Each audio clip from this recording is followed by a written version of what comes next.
Hello, hello, hello, everybody. Welcome to the chill stream. Just me here at the moment. Hopefully, we will have some others join and have some others in the chat. All that wonderful stuff here. Let me just share this out. I know a lot of people are probably over at Dillard's right now because he's got a live stream going on as well. Go live. Let's see. There we go. 2 likes so far. That's good. Hey, Aqua, how are you? Good to see you here. I'm just sharing this out. If everybody could if you haven't, hit the like, the share, and all that. Be really, really appreciate it. Uh, just sharing this out to all the different spots. Okay, so there we go. Shared it on Twitter, Facebook, gonna share it in our Discord. And then, so you're probably going to see a different picture here for a second for the Discord. There we go. I'm doing good. I liked and shared, by the way. Oh, cool, cool. Thank you, thank you, thank you. It's always good to hear that. I figured you might be one of the likes, for sure. Now what am I going to talk about? I don't have a lot of topics. Actually, I don't think I really have any topics tonight to talk about. I've tried to get a few topics the last few weeks myself. Um, of course, well, I did watch the New Mutants movie that was came out in 2020 or whatever. Um, I thought it was crap. I don't think any of the characters in it were from the New Mutants book. I could be wrong. I don't know a lot about that book and that group from Marvel. Here, let me see.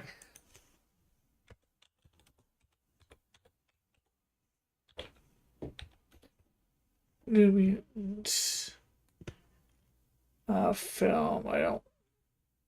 Wikipedia. Original run.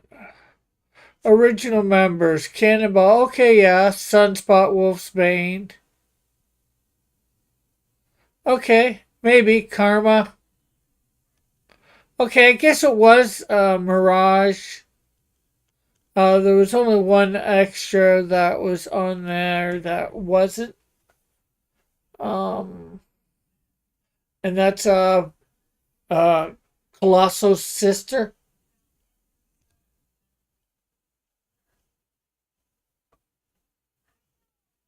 So,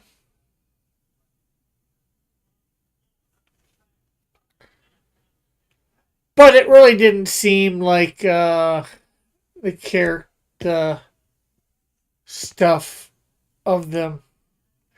Pretty sure they were from the New Mutants. Yeah. Well, I guess I had seen them everywhere else. But yeah, I looked at it. Think they all were except for like maybe one. Because they had magic in the group in the movie. You know, Peter Colosso's sister. It doesn't look like she was in the New Mutants according to the Wikipedia page that I just looked at.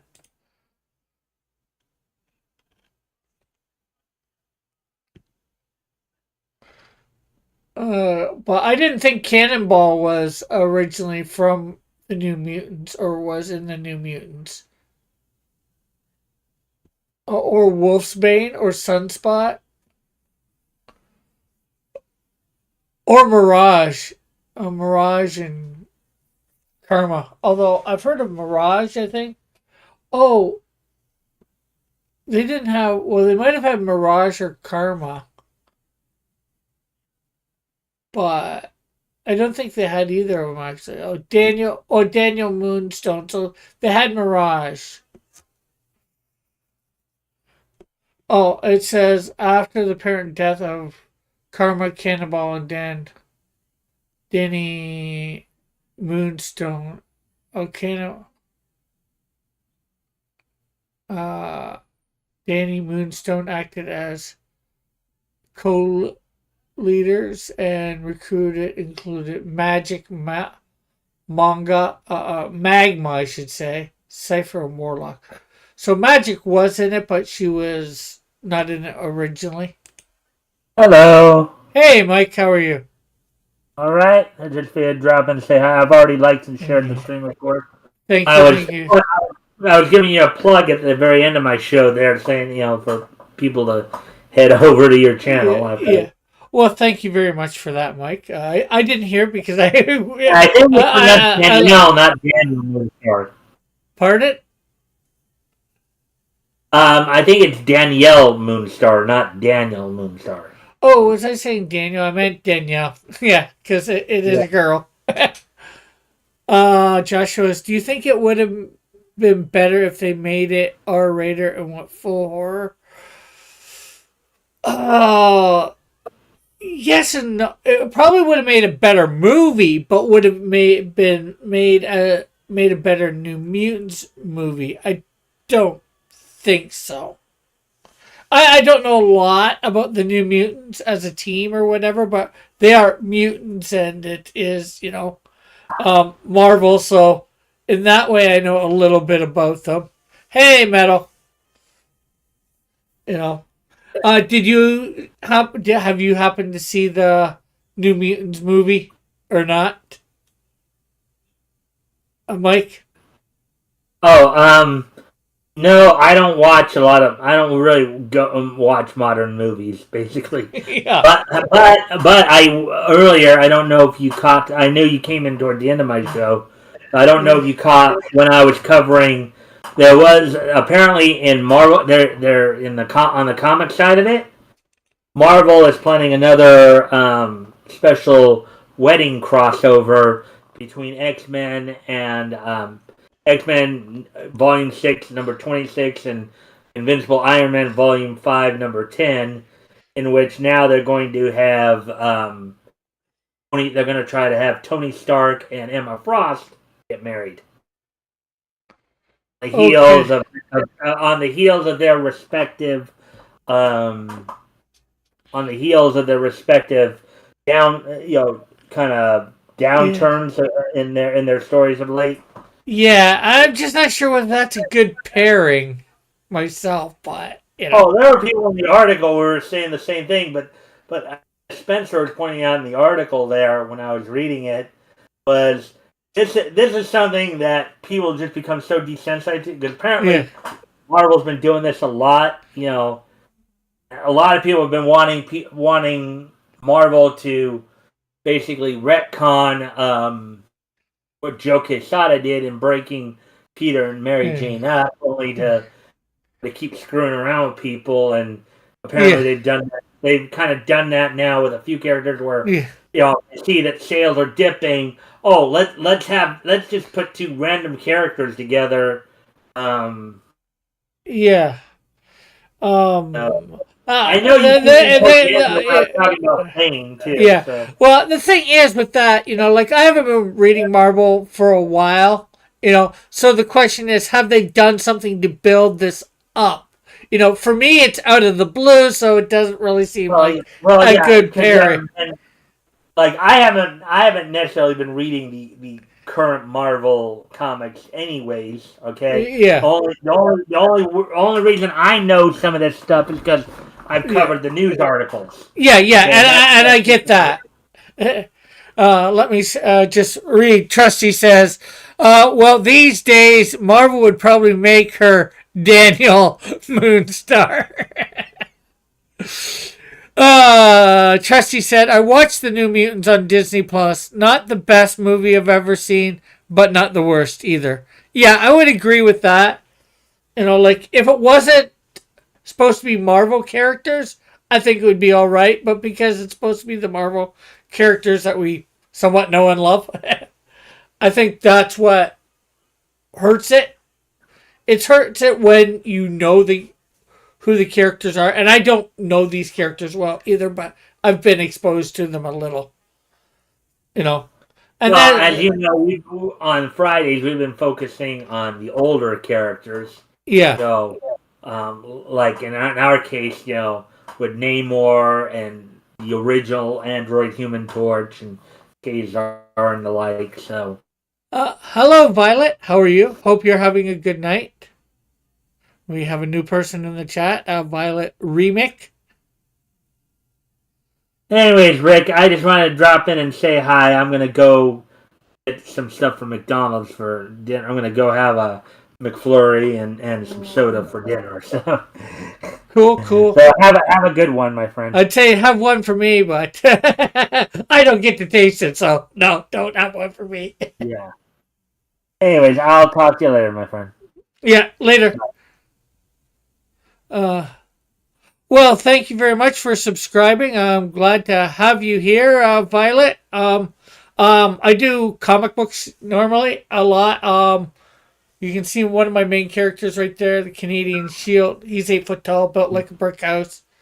And I do some drawing stuff normally on live streams. Tomorrow I'm going to be interviewing a creator of a comic book at 5 Eastern. So I do a little bit of different things, but mine mainly focuses around comics. But I have a chill stream here on Tuesday nights. Some of people I know come in, as you just saw. I had my friend Mike come on for a bit. And we chat about this, that, or whatever, and of course chat with the the chat as much as we can too, reading everything. And of course, I do shorts on various things and put up other videos on various things. Wow, that's just amazing. I can't wait to see more videos and chill streams. Yeah, the chill streams are every Tuesday night, 10 p.m. Eastern Standard Time. I'm not sure what else to say. Trying to think. I don't always have topics, so sometimes it goes smooth, sometimes it goes rough. Hey, but it's just chill. Sit back, relax, and talk about pretty much whatever. Try not, get too down one road. Talk about it for 5 or 10 minutes or less. So what else shall we talk about? I was just talking about having watched the Marvel the movie New Mutants from Marvel. It was released 2020. I'm gonna be watching Werewolf by Night shortly. In the next couple days, see how that goes. Probably talk about it on one of my streams this week as I'm drawing stuff up or whatever. And so I love Marvel. Yeah, I've loved Marvel in the past. Some of their movies are still good. Some are eh. I have lots of Marvel comics. Mainly from early thousands, 90s. And then I also have a lot of DC comics. And feel free to pretty much ask anything. Try to answer anything I can. And of course, Joshua, Werewolf by Night is excellent. I've watched it several times. Oh, well, that's good to hear. I've been watching Yu-Gi-Oh! Lately myself as well on the Tubi streaming service. It's free. I watched a little bit of Yu-Gi-Oh! Back when it was first airing on Canadian TV, or I believe it was first airing then. But I didn't get through all the seasons back then. I lost track of watching it. But like the 7 seasons are on there, so I'm going through that. I'm in the middle of second season at the moment.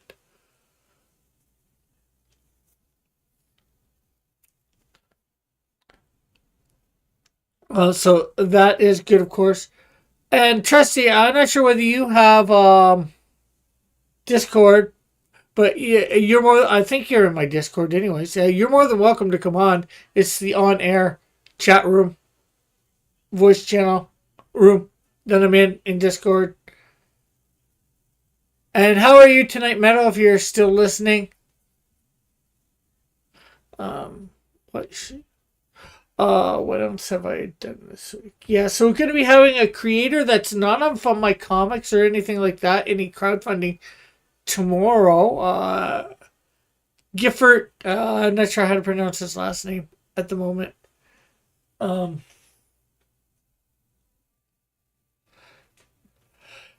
of course, I've for those that haven't heard, I've updated my website, so now you can get my issue 2 of the Canadian Shield off there. I always forget about Discord.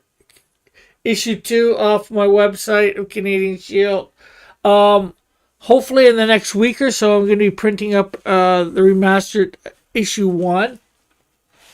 And you can get Canadian Snowdrift 1 on there as well. And when I get some printed up of the remastered of Canadian Shield 1, that'll be on there. Also, I've got t-shirts on there now that you can order. So that is cool as well. I'm just waiting to get the cover for Canadian Shield 1 remastered from my sketchbook 360, because he's the one that did it. In fact, here, let me show that off.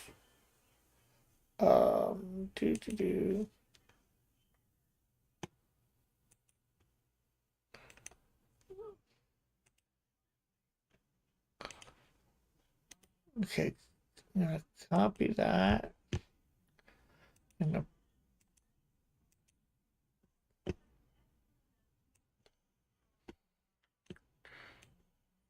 paste that in here. New from clipboard. So he did this traditionally. Okay, so Clip Studio.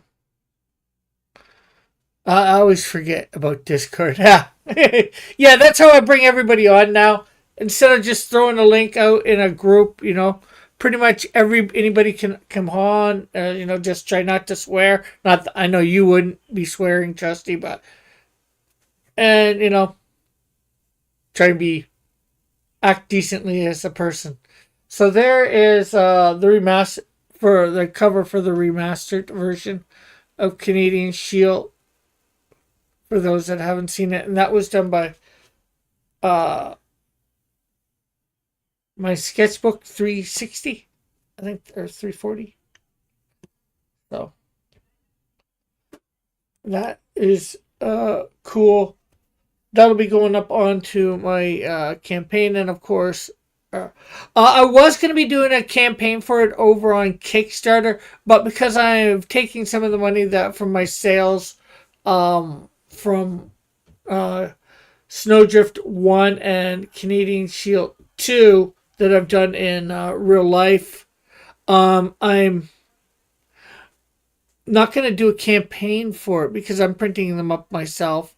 I don't figure that's fair. I don't need to do a campaign. I guess I could go there and do sales of $5, for what I'm going to be selling in person and off my website.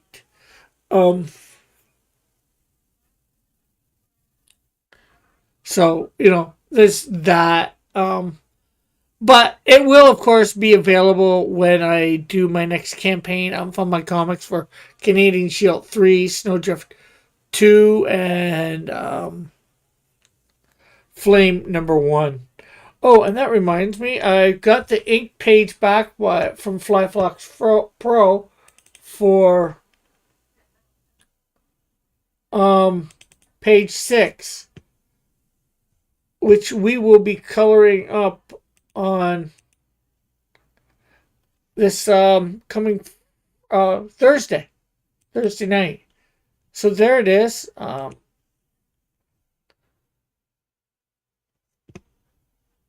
Here is page 6 of issue 2 of Snowdrift.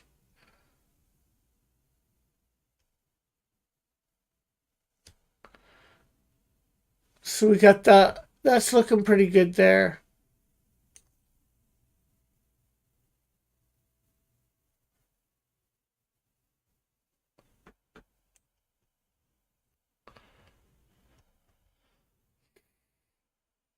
So that's the inked version.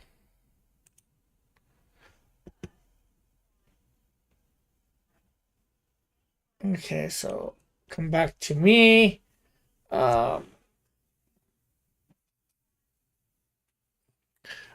So anybody got any questions? Anything anybody might want to talk about tonight? Out in the chat there.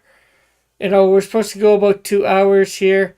Trying to think of stuff to fill it with. Unfortunately, tonight, the last few weeks, I've been getting myself some topics, but this week I have yet to. I thought about the New Mutants that we were talking about.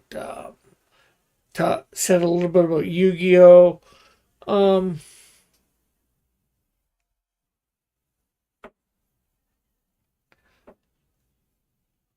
So what shall I talk about? I don't know. I've been putting up shorts lately. I've gotten up to 801. Of course, I want to try and build the channel up to the over 1,000 technically, and of course, right now I'm trying to work on getting hours up to the 3,000 hours. We're over 800 at the moment. We're about 850, I believe.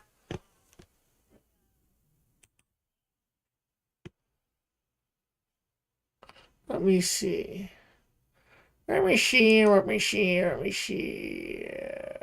Your channel.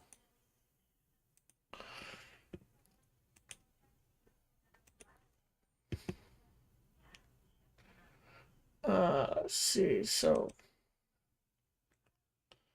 yeah. Oh, sorry. 750. We're at 750 of 3,000, and that when I get to the 3,000 hours, I should be able to apply to be able to get super chats in that. Not that a lot of people here would be doing super chats because we're not extremely busy that way.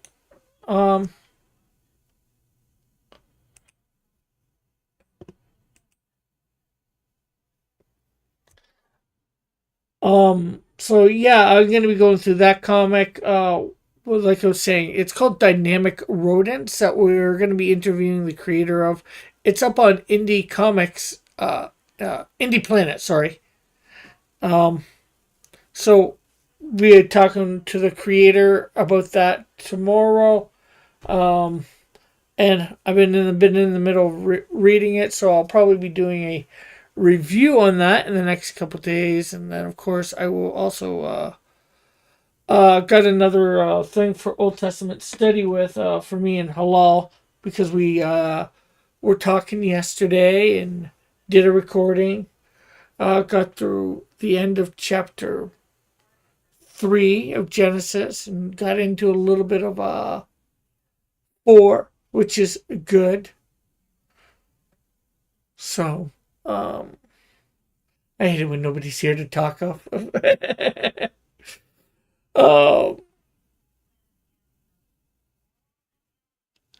I'm trying to get myself going for however long. Well, we've got about another hour and a half to go. I've just finished watching Enterprise. Oh, not Enterprise. Strange New Worlds. That ended. That ended, of course, on a cliffhanger. I'm liking the series a bit. There's some inconsistencies, of course, with the original Star Trek, but then, of course, I was watching a program that's saying it might technically be an alternate timeline. Then again, a lot of these things might be alternate timelines. They're saying for various reasons. Even the next generation might not be on the same timeline as the original series. So it was a very interesting thing. I didn't watch all of it. I watched like 75% of it or more. This video about that, and even DS9 and all that went into all that. And it's somewhat an interesting way to think about it, just because, unfortunately, as they do these series that are either in the future or they go back in time, like before Kirk, they mess things up. And, they wanted to keep it like relevant to different things, like with Khan, for example, Khan Noonien Singh, like, and the eugenics wars, that was supposed to happen like in the 90s, according to Star Trek. And well, we know that didn't happen, no eugenics wars or anything. But instead of it happening, they've, in Star Trek, they've actually pushed it back to like almost around this time in it, so saying something changed the timeline or whatever. So it's interesting for stuff like that,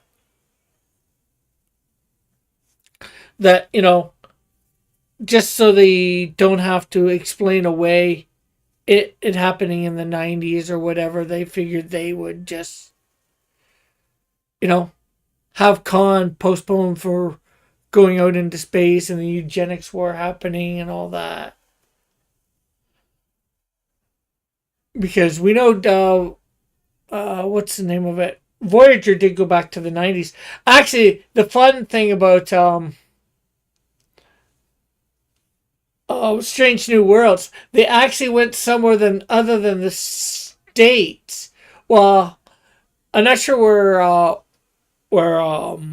First Contact was supposed to take place, but for Strange New Worlds, they did where they went back in time a little bit, or one of the characters, and they were actually in Toronto, Ontario, which was like awesome, in my opinion.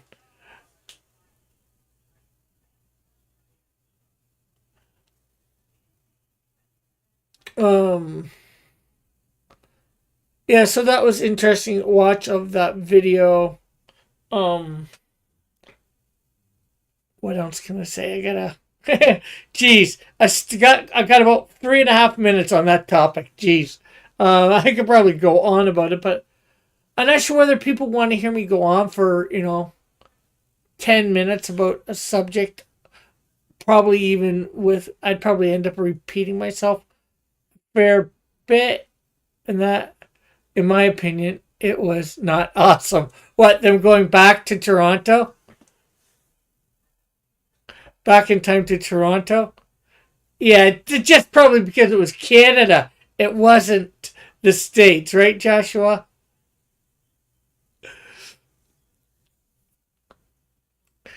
Just to see some Canadian representation.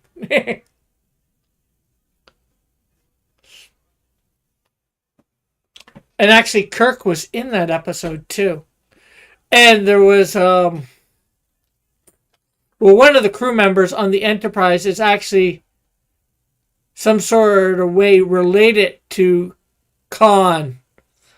I'm not sure whether a great, great, great, great niece or great, great, great, great, great granddaughter or something like that. I know they've said, but I can't remember. And actually, it was nice. This last episode, the cliffhanger ending, the introduce Scotty. It's safe to assume people would rather hear you talk over not talking. Yes, I'm trying to talk about whatever.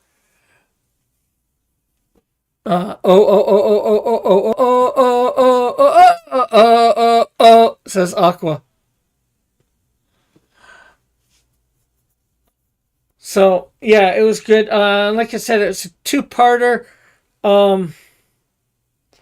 Yeah, so we're not going to get to see It was a cliffhanger, so we're not going to see the other part till whenever they do the third season. That's the thing I hate about shows nowadays. Some shows like that nowadays, they only do like 10 episodes. Because the season was only 10 episodes. That's just too short, in my opinion. Joshua says Canada should not exist in entertainment media. It is supposed to be escapism. I don't want to be reminded that Canada exists. And why do you not want to be reminded that Canada exists? You come here all the time.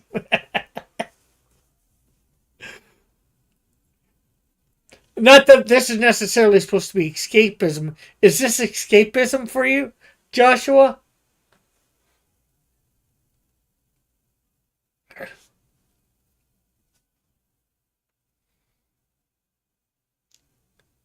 I'm not sure whether I hope it is escapism or not.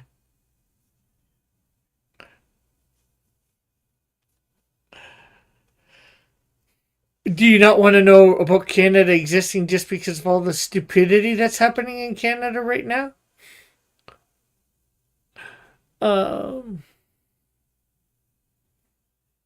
So yeah, this recent one, like it was having to do with the Gorn, and boy, did they change the Gorn in it. They look nothing like the Gorn from the original series. They look a lot more reptilian. They did them CGI, which is probably their first mistake. Well, not that I wouldn't mind a CGI version, but they had them act a lot more reptilian in it. Hello, everyone. Today we are going to be singing Oh. Says Aqua. Aqua, Aqua, Aqua. Yes, but do they want me singing Oh? I don't think so.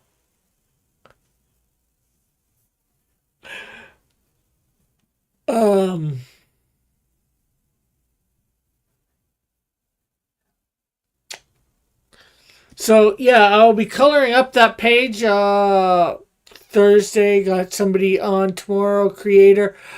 Chris and Diane are going to be on. Probably not tomorrow, obviously, but a week from tomorrow, we're going to be talking about their book Cyclopean 5. No, this is a non-fictional. No, this is non-fiction historical documentary.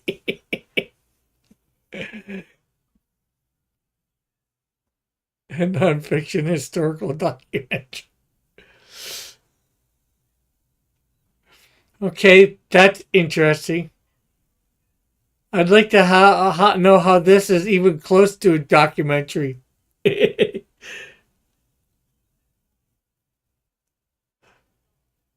Because we don't really, although I am Canadian, we don't really talk about Canada all that much.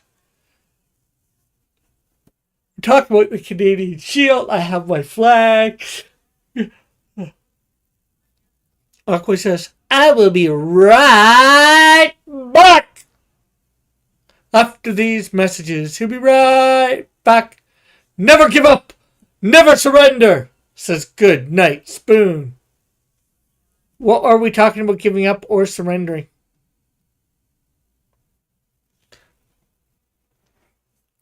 So I wonder if anybody's coming on with me besides Mike tonight.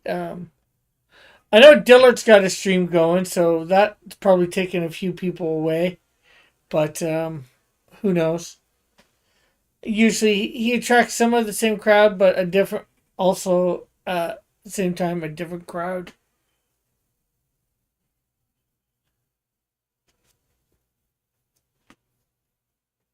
And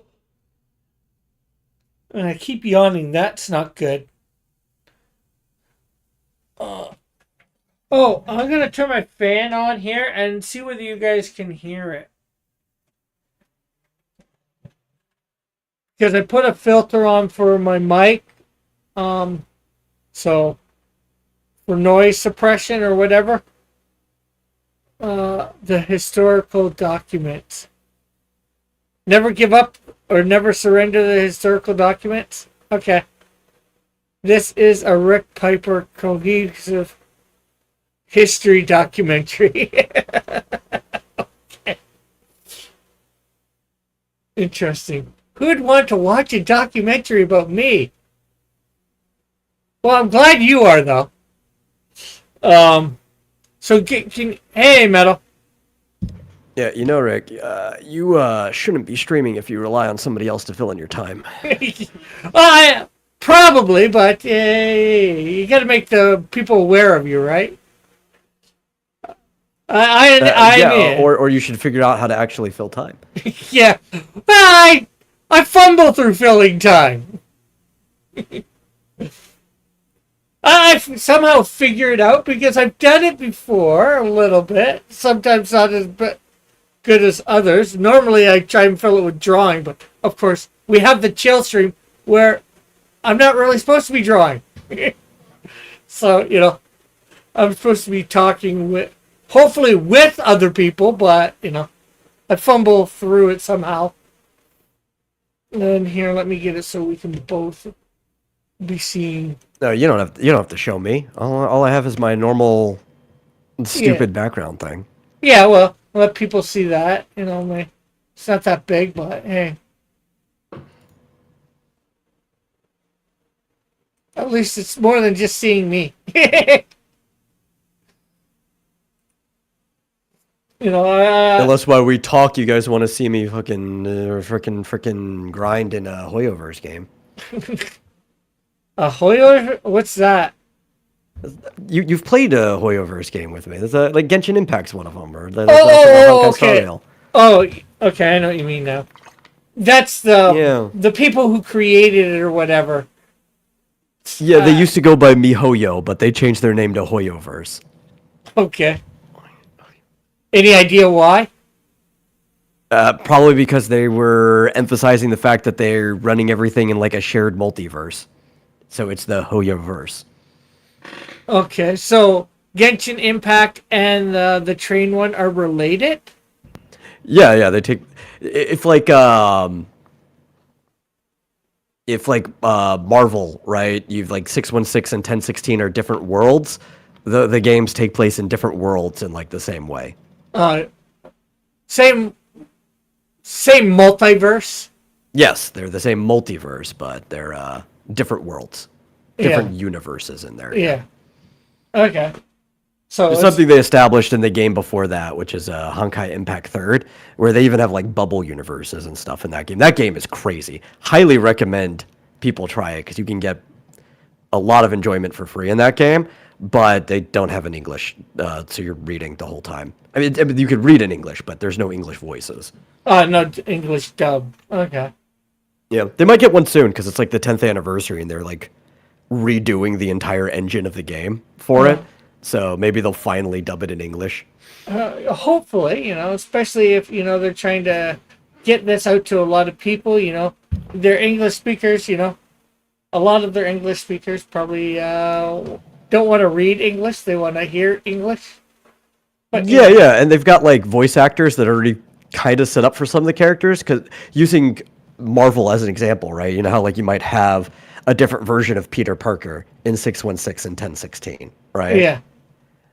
Which I guess 1016 Ultimate Universe that was the original designation for it.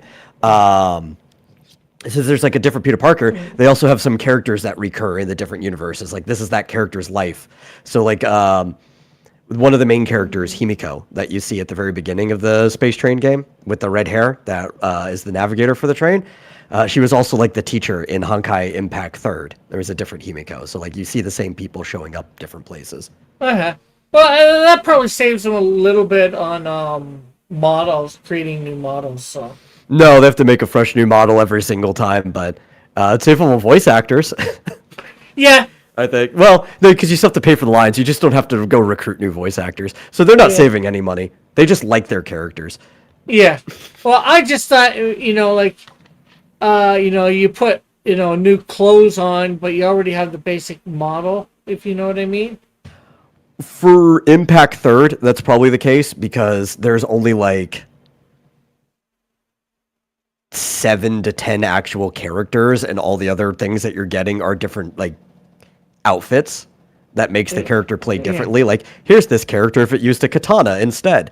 So for those, yeah. But actually, like, because of the age of when they did the models, Honkai Impact Third, Genshin Impact, and Honkai Star Rail all have like completely different base models. Like the quality of the models are different between the games too.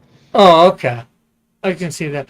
A Goodnight Spoon says, when did Metal become a furry? Why are you saying he's a furry? Yeah, I don't even know how you would pull that from there. Yeah.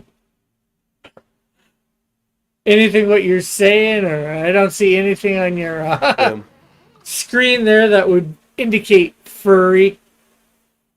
I mean, I guess there's a character or two in the next game that they're putting out that might cater directly to furries.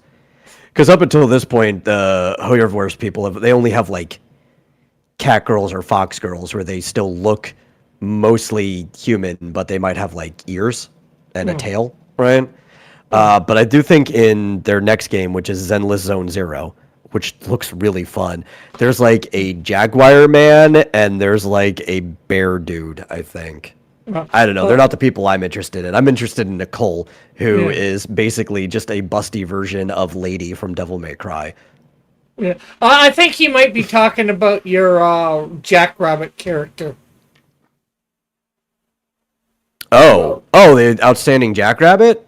Yeah, because she does come up, at one point through your cycle here. Yeah. No, she doesn't even like that happens to her. Oh, that she becomes... She's turned into it against her will. No, actually, so one of the things I was planning on doing, and I even warned some people when I was going to do a Kickstarter for that originally, because I had a friend who I didn't know was a furry until I started making that book, and he's like, oh, cool, I'll share it with all my furry friends. I'm like, well, it's not that kind of story, but I'm also not going to turn down your money. I warned him, is like, at different points later in the book, I do directly poke fun at furries in it, so... unless you're good with laughing at yourself, you may not want to read it. Yeah. What do you say to that? I think he was fine with it. He seemed to have a good sense of humor. Yeah. It was a dude I knew back in college. Goodness Spoon says you missed it. Yeah. So I think that's what he's just talking about. Yeah, because I think he's talking about the cycle of your thing. Maybe. That's actually probably one of my oldest public characters when it comes to comics anyway, right? Yeah. Because I was writing like novelized stuff before that. But that before I started doing the webcomic, that was going to be the first comic I was going to publish, was the Outstanding Jackrabbit. The Kickstarter just didn't get funded. That was like 2017. Oh, wow. Sounds like my first Kickstarter. I did a Kickstarter around the time we started doing. I started hearing about, just before I started hearing about Comicsgate stuff. But because I had signed up to go to a few different cons and I wanted some physical stuff to, do it. But I only made my campaign like 20 days because, printing it up and all that and getting to the first one, which was supposed to be in Rochester. Yeah. See, Joshua says, I'm surprised Rick was able to figure it out. See, I would need somebody to point that out to me, because to me, I don't see that type of character as like a furry character. I see them like mythical characters. To me, they're like the Egyptian gods.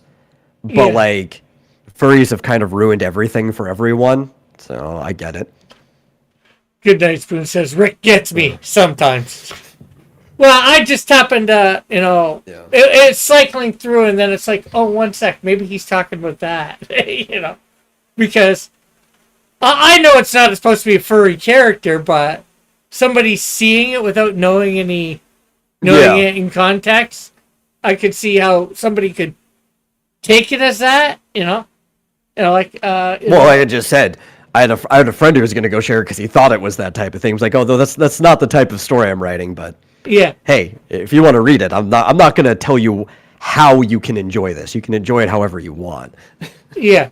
Well, it's just like DC and Marvel. They have lots of characters that are animal-like, if you will, or animal-looking, but they're not supposed to be furries. And I know I have a few, too. Yeah.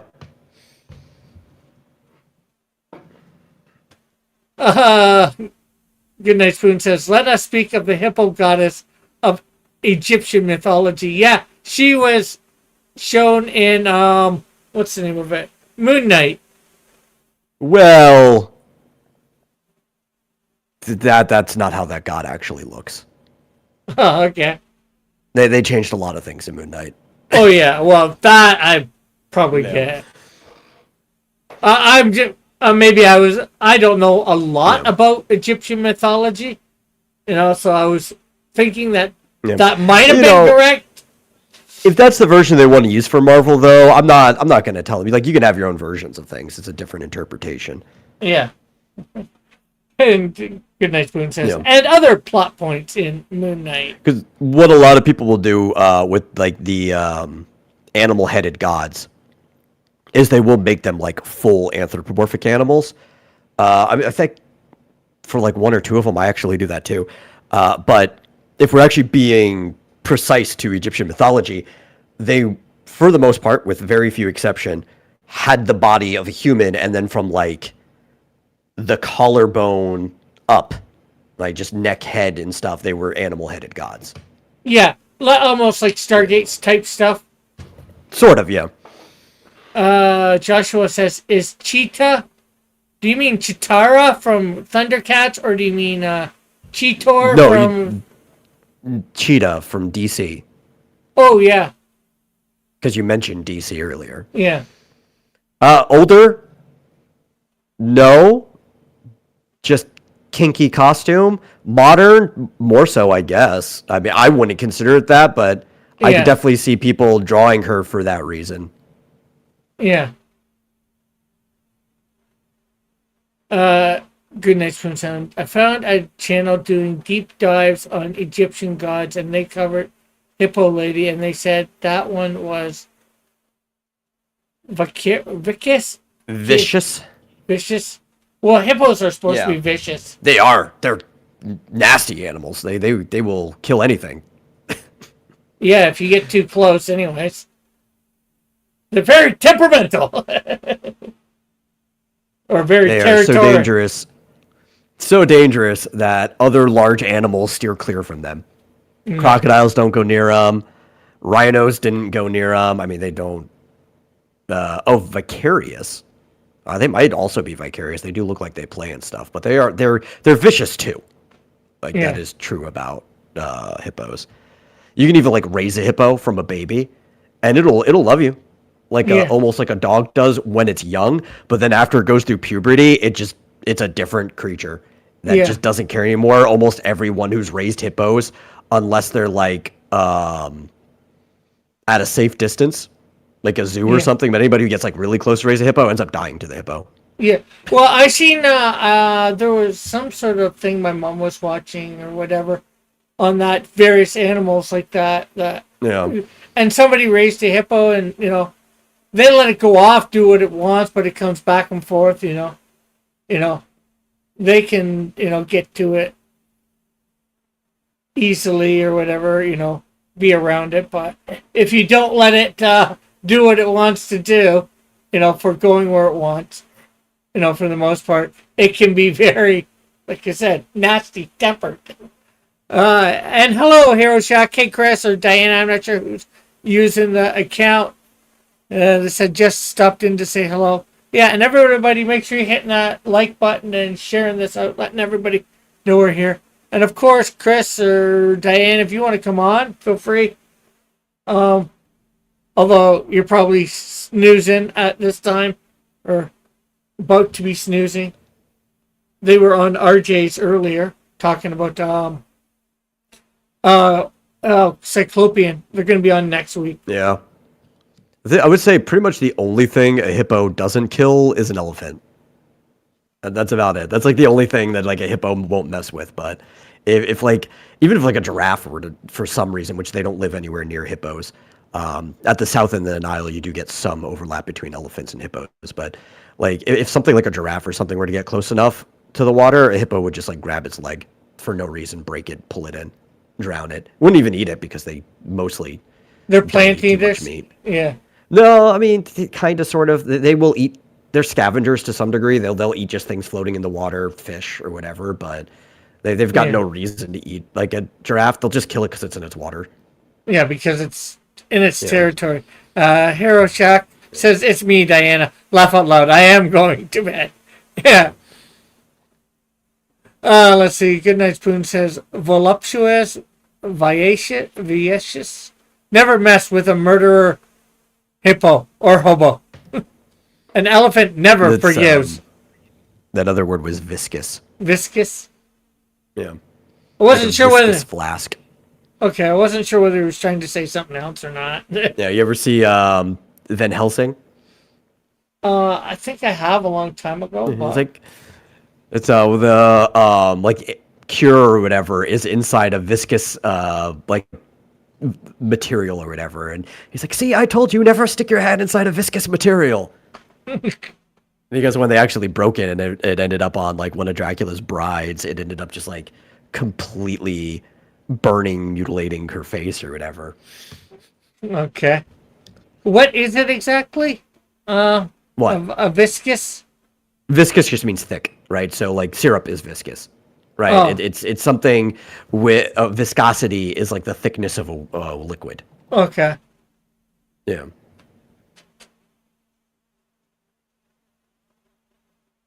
That sounds interesting. I don't know why it sounds interesting, but it does.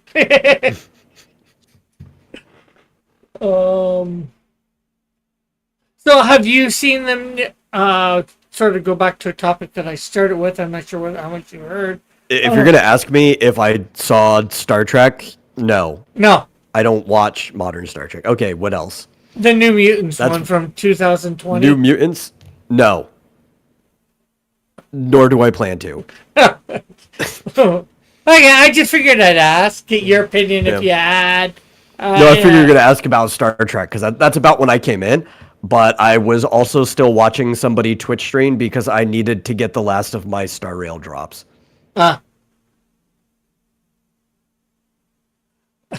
Goodnight Spoon says, I'm something of a viscous myself. Yeah, guess you could say that about me too. I'm thick. Although I'm trying to make myself less viscous. Yeah, it's a different type of thickness, though, right? Yeah. Because it's talking about fluidity, right? So it's like when we talk about the thickness of a liquid, it's something that wouldn't flow very fast. Well, then maybe I'm not viscous. Although, at one time I did not. Well, I probably still don't walk very fast, but I actually walk faster than my mom now, which is, well, surprising but not surprising. Because, she's like 71, I'm 50. Goodnight Spoon says, I meant dehydrated. But then again, there's some. Sorry, go ahead. Were you going to say something? No, I wasn't saying anything. But there are some 70-year-olds that move fairly fast still, too. So, Yeah, there's some 7-year-olds that can still jog a marathon. yeah. Goodnight Spoon says, my blood is more akin to syrup. Blood is surprisingly not viscous at all, right? But it has a special property to it where it slows down when exposed to, like, Air? I think it's specifically nitrogen in the air because it's exposed to oxygen a lot. But when it does get exposed to the atmosphere, it will slow down so that it'll coagulate together to stop bleeding. Yeah. But when it's actually in motion and it's moving, if you were to like even just have a vat of blood and continue to stir it, then it would just continue to have that fluidity to it. Like it wouldn't slow down.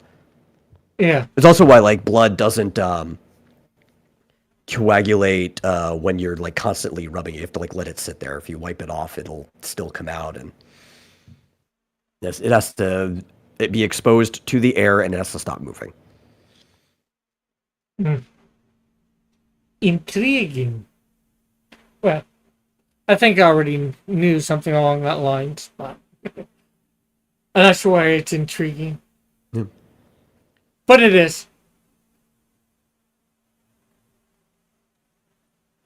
But that's also why you could kind of use the words interchangeably, but it's not appropriate to refer to blood as a liquid and more of just blood as a fluid. And the difference is a liquid substance could be a fluid or not, because air is a fluid as well. But usually we're talking about something that is somewhat homogeneous, while fluids don't have to be, right? So a fluid could have solid chunks in it, even if they're really tiny solid chunks. And your blood has like platelets and cells and all kinds of things in it. A combination of materials. Well, water is liquid, but sometimes you can have chunks of stuff in that. Does it change it from being liquid to fluid then, or? Well, the water itself is liquid, but the mixture is just a fluid mixture, right? So like whatever you put in there. Yeah.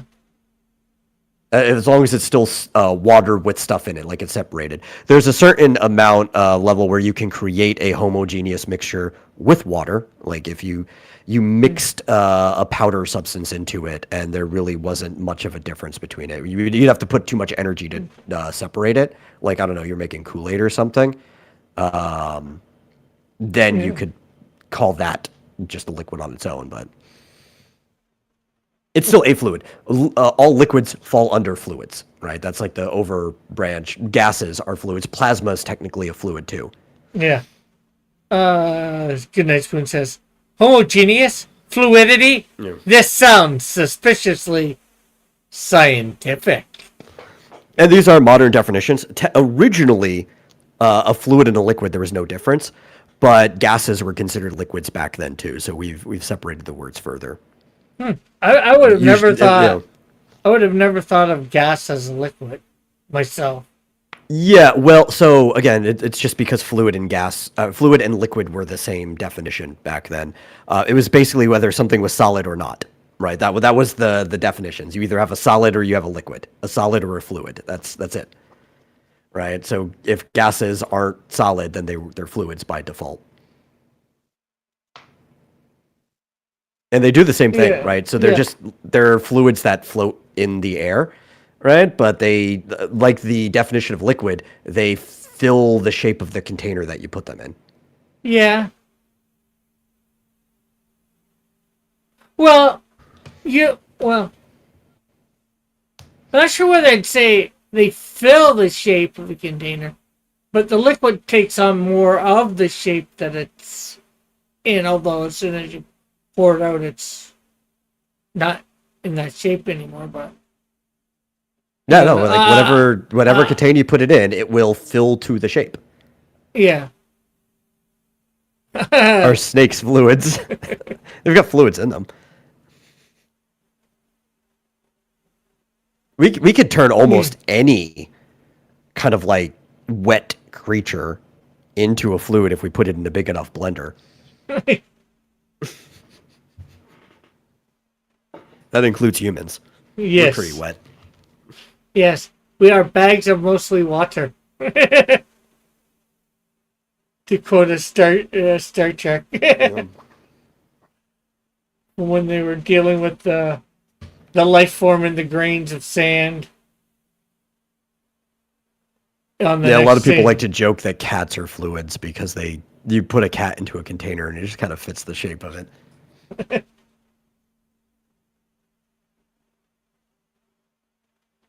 Goodness Soon says, my understanding is that snakes are solid and liquid. Well, I think all animals are. Most animals are. Yeah. Well, it's also why the classifications are kind of blurry anyway. So fluid, we don't use that as a state of matter anymore, right? Like that's why we do like solid, liquid, gas, plasma, and really the definition is by how energized the molecules are and how stable they are together, right? But there are things that are kind of in between. So there are things that are borderline solids that are fluids, like muds or clays, right? There's Yeah. a certain level of fluidity to it, and you'd have to like cook it to get it to solidify again. Yeah. Custard. Or let it dry out. Yeah, there's no chemical difference between those two. Well, I just more mean that like if you cook it, usually it gets a lot harder. But a lot of people make mud Yeah. and then put it up on walls as sort of a plaster or whatever, and let it just dry and harden that way. Yeah, but technically it's still cooking. It's just at a much lower temperature, right? It's the higher heat that makes it almost ceramic, but both processes are still stripping the moisture from it. Yeah. I guess I see what is with high heat I consider cooking. Yeah. With the other thing is just drying. Yeah, well, sun dry is a form of cooking. Yeah. Good Night Spoon says, I need to get better at Metal Gear references, or at least not talk out of my hindquarters. Oh, he's talking about Solid and Liquid Snake. I think it was the order that he put it in that I didn't notice the reference. At least he didn't ask if snakes are naked.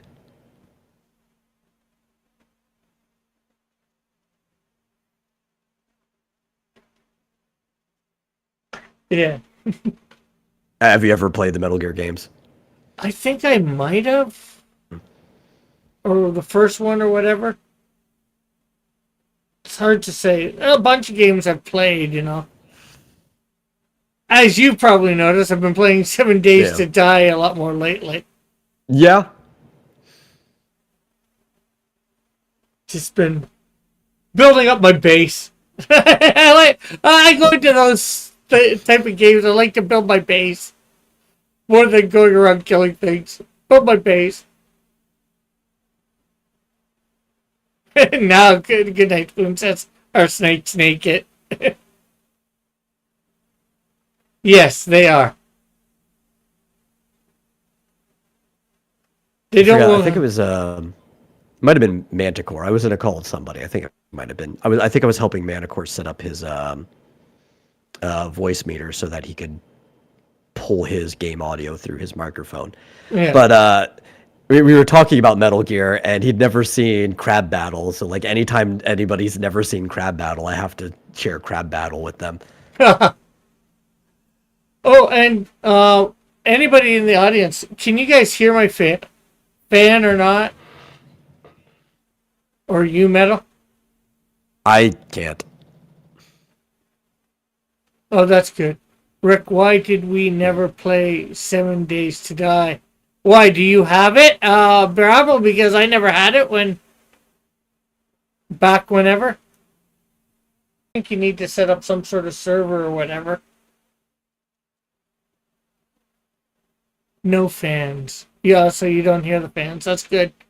I put a filter on for noise suppression on my mic today, so I could have my fan on, and hopefully nobody would hear it and it'd be a pain to them. I've had it for centuries. Okay, let's see. I'm going to turn my fan up a notch and see whether you guys can hear it. It's got 3 settings, so I had it on the lowest setting. Can you guys hear it now?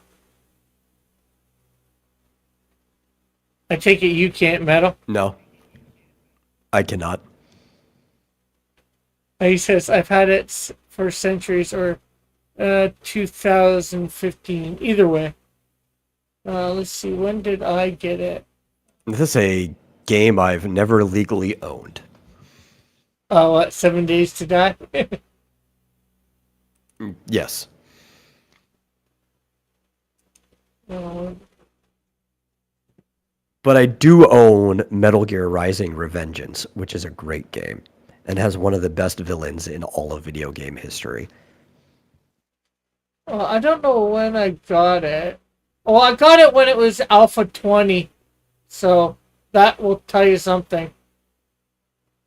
I've had it probably for about a year now. I've played it 119 hours.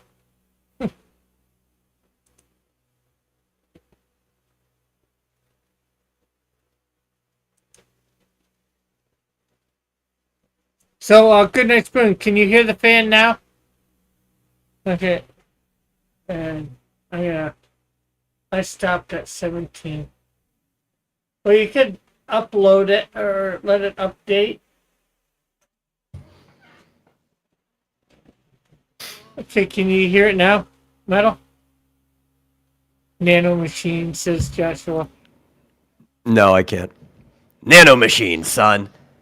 Dude, Senator Armstrong is such a good villain. I love him so much.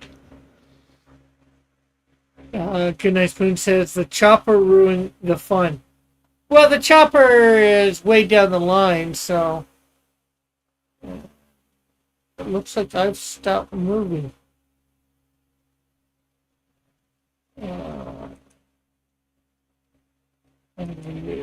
Okay, there we go.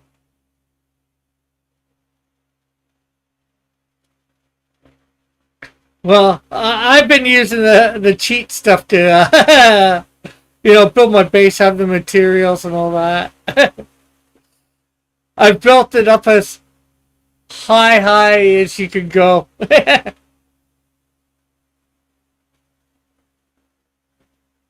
Built a moat around it that I plan on at some point filling with, what's the things? Alligators? No. Unfortunately, you can't get those. Spikes. Metal spikes. Yes, those are pretty good, yeah. But those require people to fall on them. Alligators will come to the people. Yeah. Well, either require somebody to fall onto them or run into them. And zombies, they're not that smart. Yeah, that's why I like alligators better, though. They will seek out the target. Yeah. I meant that update, I cleared out a store and zombies would respawn right behind me.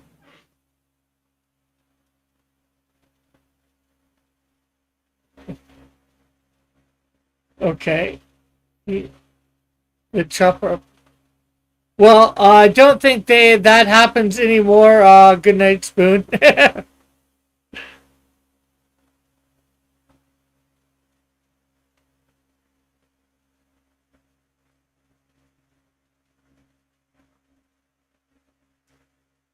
I'm still waiting on Genshin to finish updating. Yeah, it's been I pre-updated it last night, but the patch didn't go live till today, and obviously, I was busy with the vomitorium after getting up. Yeah. So it's been sitting here, checking in with the system and verifying the resources that all pre-downloaded for, the last hour. Oh, lovely. Yeah, It was like a 30-something gig update, because they added the whole map of Fontaine. Oh, wow. It's been a while since I played that, too, Genshin Impact.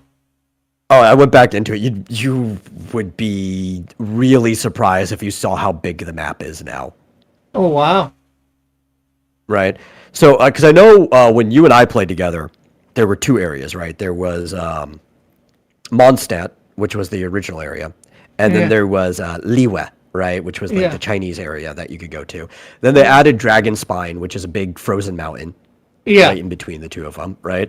And since then, they've also added a crater that you could go to, a huge chasm that's as big as Dragonspine, but in the opposite direction, going down to the ground. There's a rainforest that was added. There's a whole desert that was added. They have this island across the sea that I can't go to because I haven't progressed that far in the story, and you can't swim there or anything. You actually have to be taken there by boat, so there's no just free exploration to that one. And just now, they added this beautiful water-covered area. It's like Niagara Falls, but an entire area that called Fontaine that involves swimming. You can actually swim under the water now. like Oh. Mario 64. And there's like blocks of water in the air that you can fly into and start swimming to. Oh, wow. Sounds intriguing. Goodnight Spoon says, I've never been a fan of video games. I don't know why I spent so much time on them. Something to do? Well, I know as a kid and into my early 20s, I probably was a fairly big fan of video games. As I've gotten older, I don't play them as much. Like, I have a PS4 that was given to me, and I have not played it that much. I've got myself a whole bunch of games for it, but I barely play it. Actually, I would like to find some way to hook it up to my TV internet to do maybe some gaming off of it. You know what I mean? And I would go to my Pied Piper channel. So like a capture card? I guess so. But I thought there was a way to do it directly without using your computer to, go to your YouTube. You're using a PlayStation, right? Or what? Yeah, PlayStation. Yeah. PlayStation, you should be able to stream directly from the PlayStation. You do need a mic, but like any headset that you can plug into your PlayStation controller that's got a mic onto it should work. Yeah, so right? basically pretty much the one that I was this set, because it's got the mic on it. Yeah, that should work. Yeah. The PlayStation a lot better about picking up different types of headsets than it used to be. Yeah. And of course, there's that, and then this part plugs in via USB. I used to do it a couple times or on the PS4, which I never liked it, using theirs directly, especially because like some games when you go into cutscenes, it stops the stream. Right? Like the stream doesn't end, it just stops streaming the game. So there's like a blue screen that says can't show this screen, and they can still hear your voice, but they can't see the cutscene or whatever, and I hate that. Yeah. But was it the PS4? No, I think the PS4 was fine about it. The PS3 specifically had this very weird type of encrypted HDMI. It was like an HDCP, or I forget what the actual acronym is. And you couldn't use an Elgato game capture with the PS3. The PS4 you could, but not the 3. Yeah. The only problem for me in possibly doing the PlayStation is I'd want a separate monitor or TV or something that I could see the chat or whatever. Unfortunately, right now, the same computer that I would be doing the gaming on, the same TV that I'd be doing the gaming on, is the same one that I use for my monitor for my computer. So, it'd be hard to do that. I guess I could bring the chat up on my phone or whatever. What games do you have, Rick? Let's see.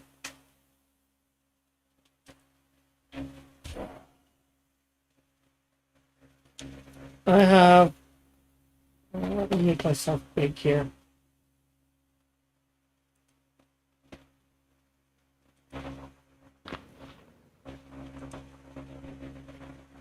I have Sonic Mania. You could use an HDCP incompatible cable to bypass that. Yeah, I just didn't have anything on me at the time, and I was like dirt poor. Like I was like broke, right, at that point. So I couldn't like even buy anything. Even the capture card I had one. Like I just said, hey, I want to start capturing video games, and I went and entered a contest, and that exact same day I already won a capture card. My brother was like, how did you do that? But that was just my luck. It's like, I want to start streaming. Crash Bandicoot 4.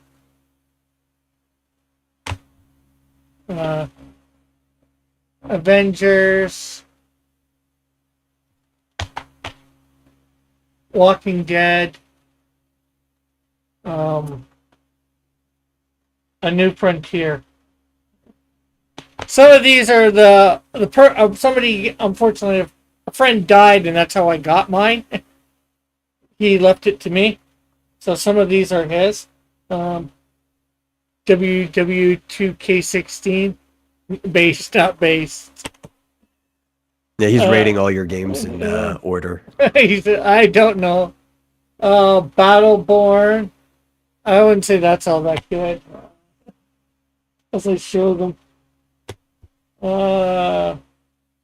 Wait, did you say Battleborn? Born, yeah. I was in the closed technical test for Battleborn. It was, they kept trying to say, it's not a MOBA, it's not a MOBA, it's not a MOBA. It was a MOBA. But that was Gearbox, the Borderlands people, like, attempt to make, like a MOBA, like a League of Legends style game. It was closer to Smite because it was in third person and it kind of used the Borderlands style control for things. And it had to compete directly with Overwatch. And even though they 100% made a MOBA, they kept trying to tell everybody it was not a MOBA. Yeah, I found it difficult to play. So, yeah, I had no problem with it. It just wasn't that fun. Yeah, well, there's that too. WW2K19, Uncharted, the collection.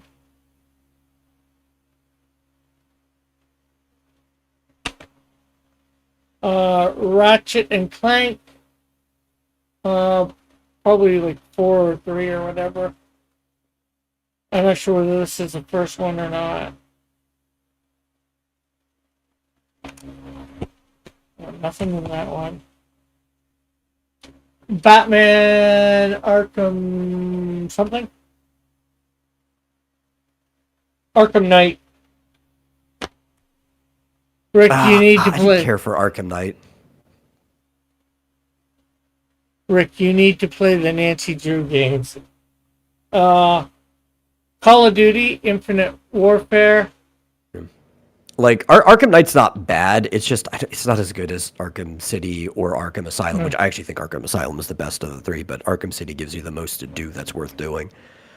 Let's see. Joshua says, some good games. Ratchet and Clank is the best, says Goodnight Spoon. WW2K18.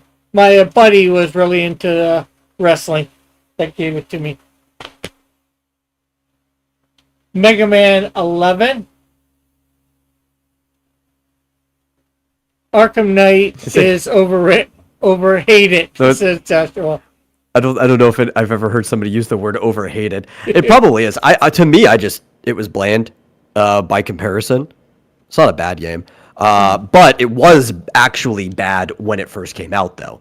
Right now, it's a playable game that I don't think holds up to the other two. When it first came out, the game wasn't even playable. The Batmobile tank chase sequences or whatever would slow down to like somewhere between 5 to 15 frames per second.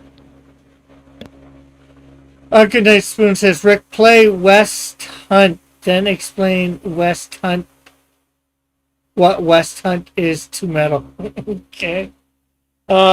NBA 2K12 or 15, sorry. Spider-Man Miles Morales. Actually beat that.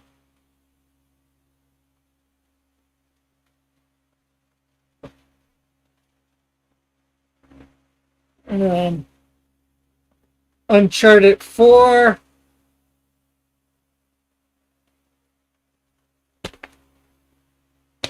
WW2K17 and Wheel of Fortune and Jeopardy.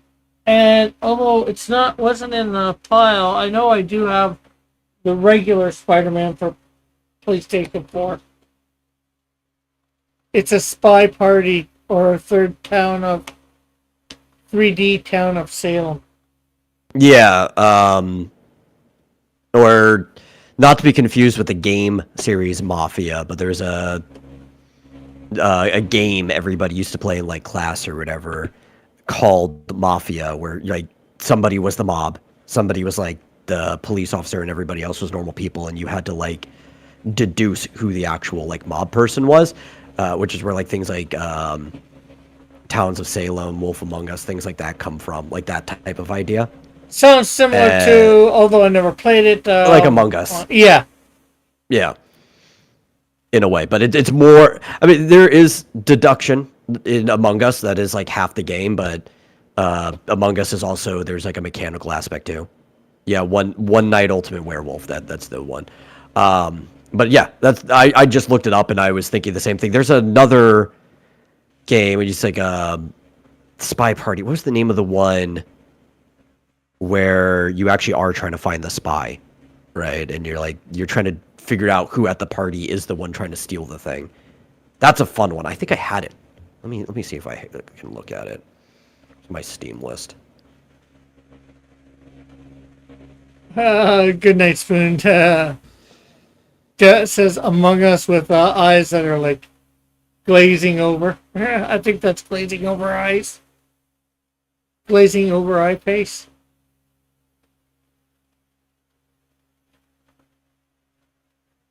So those are pretty much all my PlayStation 4 games. I think, like I said, I know I have this regular Spider-Man one. So I might have another one or two. Like I've got an empty case here too that I don't know what was in it. I found it. Velvet Sundown. That was the name of the game. I do have it in my Steam list. Where like you get put on a yacht or inside some fancy party or whatever, and you have to figure out like who the thief or the spy is, and take him out. And it's all like social interaction. You have to talk to people. It's very much kind of like Clue, I guess, is another way, except without all the board game elements. Yeah. Joshua Velvet says Sundown's eye roll. pretty fun. Joshua says eye roll, and then good night. Spoon says, Rick, I demand you assemble a team of people to hunt in the West. Is that on PlayStation or is that like on Steam? It's definitely the type of game that the Detective Squad would have been really into. Yeah. The hunt, one that he's talking about, West Hunt. Yeah. He says, I could never get a game of Velvet Sundown. No, you had no players. I would have played, but I still would because I have it. We still need more players. You can't really have fun with it with just two people. He says, I don't think it's that expensive. Is it on Steam or? Yeah, I have it on Steam.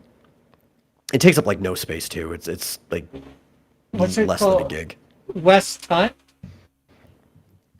Oh no, I don't know if that one's probably on Steam. We were talking about Velvet Sundown. Oh, I didn't realize that. Yeah.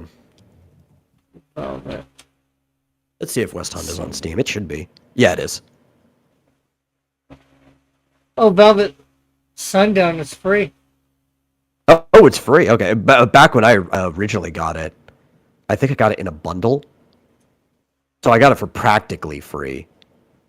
But it's probably just been free for a while. I'll just add to library.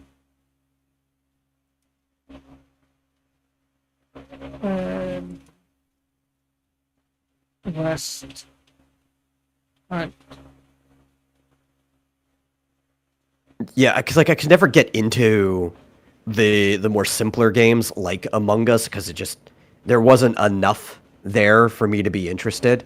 It's like, man, if all it's going to be is us bickering, we don't need a game to do that. But some of these games like Velvet Sundown, from what I've seen from West Hunt, that one actually looks pretty fun too. I might look into it. But the ones that actually have you doing a little bit more activity at the same time that involves the social role, because the problem with the mini games in Among Us is that it has nothing to do with the social role that you're complaining about, right? Like you do the mini games, but like there's very little you can do to manipulate the situation. Like you could fake like you're doing the tasks, you could actually do them, but in games like Velvet Sundown, like everything you do is equally part of the social manipulation, and that's the fun part. Yeah. Goodness. Yeah, it was a lot of busy work. Yeah. Well, so I put Velvet Sundown into my library. Yeah. I put the West Hunt on my wish list. It's only Okay, what you're gonna do, Rick? I'm gonna tell you what you're gonna do. Is when you're offline, you're gonna go and update Genshin, and we're gonna get back into playing it together because grinding by yourself in Genshin is boring. I want to catch up with the content, but I can't force myself to grind by myself. It is so boring. Like I could grind no problem in Honkai Star Rail. Turn based, I'm having fun. But like running around this open map, hunting down the next thing that I need to kill to grind material is just like a pain in the please butt. put an ice pick through my head. But if I had somebody to do it with, that'd be more fun, you know? Yeah. Maybe we can make a stream out of it or something like that. For Yeah, both of us. absolutely. On like maybe Saturday or whatever. Yeah, I mean, we could even both stream respectively on our own channels. So people can, jump between the viewpoints or whatever, yeah. Yeah. And that's what I was thinking, both of us on our own channel doing,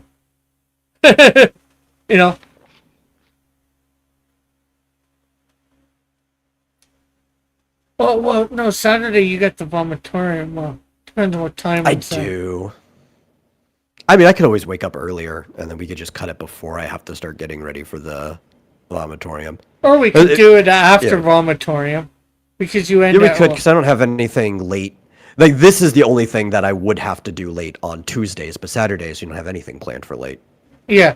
Well, I've changed my schedule, right? I know you did something last night. Yeah. Well, No. Mondays, Tuesdays, and Thursdays. After dark. Yeah, Mondays, Tuesdays, and Thursdays. I'm doing a 10 o'clock stream.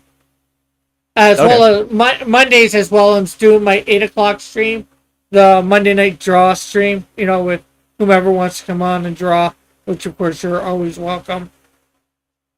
Tuesdays again is chill stream, but Mondays and Thursdays it will be after dark, not chill stream, because I'm gonna put something up to draw. If somebody else comes on and they're drawing, maybe I will put their stuff up too. If they want it seen or don't care or whatever. I'm trying to get my drawing station set up in the closet here. The problem is I've got two things short. I need not a longer cord for my camera. That one's actually long enough. I need a longer cord for my microphone so that I can put it in there. And I also need to take the time to pull this table that's in there out of the closet and then rotate it all the way around and put it back in there because it is just wide enough that it can fit along the side of the closet wall that I want it in, but it was already in the closet when I moved into this room. And because it's just wide enough, it is too wide for me to rotate it while it's in there. So I have to actually pull it back out of the door. You gotta do a lot do a lot of work to get it the way that you want. I basically have to do a K-turn. Yeah, gotta do a lot of work to get it the way you want, and you just don't feel like doing all that work. Well, because I've also had other work I've had to do, Yeah, so it's it gets keep pushed back. Good Night Spoon says there was another one that was social deduction, but one player was a Wendigo. That sounds kind of cool, I guess. The only game I know that involves a Wendigo is the I'm forgetting the name. Until Dawn? Was that the name of it? The one that was you're basically playing a movie. We played it. I'm trying to... Let me see if that was the name. Yes, it was Until Dawn. That was it. I was remembering the right name. It was good for a single playthrough. It was a game that was meant for you to play it multiple times because you could get different endings and different things that happen, but it just wasn't engaging enough to make me want to play through it more than once. I was satisfied with the ending I got. I actually thought for a horror movie type situation, the ending I got was a pretty good one because only 3 people ended up surviving. And it was the cooler people that ended up surviving, but it just wasn't worth playing more than once. And Good Night Spoon, if you want to update 7 Days to Die, I'd be more than willing to try and play it with you. Well, were you saying yes. you had it? Metal 7 Days to Die? I used to have it through the high seas, so I would not be able to play through like Oh, any official connection, like if Steam Connect that works. You would be able to use a private server for it if one was set up, but I haven't had that in in a quite a while. while. Yeah, so I'd have to like I don't feel like doing that. Yeah. Or I guess Uh, I could just buy it legally, but yeah. He says thoughts on the yeah. game series that encompasses Man of Medan. Yeah, I'm not sure how much. Not even sure whether I can find out in the store how much 7 Days to Die is, since I have it. 7 Day. For me, it's Is that like 28. the Dark Pictures series? For me, it's $28, so it'd be less for you. Okay, so Supermassive Games. Is Until Dawn part of that series? Because that's also by Supermassive Games. The only one I've played, I think, game by Supermassive is Until Dawn. I heard The Quarry was all right. Like, some people like The Quarry. I've never played it. I haven't even heard too much positive or negative, just very few accounts of it. So I can't really give you too much information on there. Yeah, the Dark Pictures saga. He said, I thought Until Dawn was worth a single playthrough. I don't. It might even be worth another one, putting enough time. Like, I'd probably go back and play it now because it's been years since I've played it. You know? Yeah. And I'd probably get a different result too, which would make it worth playing. It's just not. The game wasn't good enough to make me want to play it back to back. Like, maybe if I even put a few months between it and wanted to go back, it might have been worth playing. Yeah. Good Night Spoon says, I don't know that my computer can run that anymore. I fried my hard drive last year, and I'm too distracted to fix it. Yeah. Also, BRB. Okay. So Metal will be back in a minute or two. Or more. Yeah, I get that. Actually, I've got a couple of hard drives that I'd like to get fixed. I got a few hundred megabytes on them that I need to get off of information. He didn't say distracted. Oh, distraught. I'm too distraught to fix it. He's distracted by being distraught. Joshua? Oh.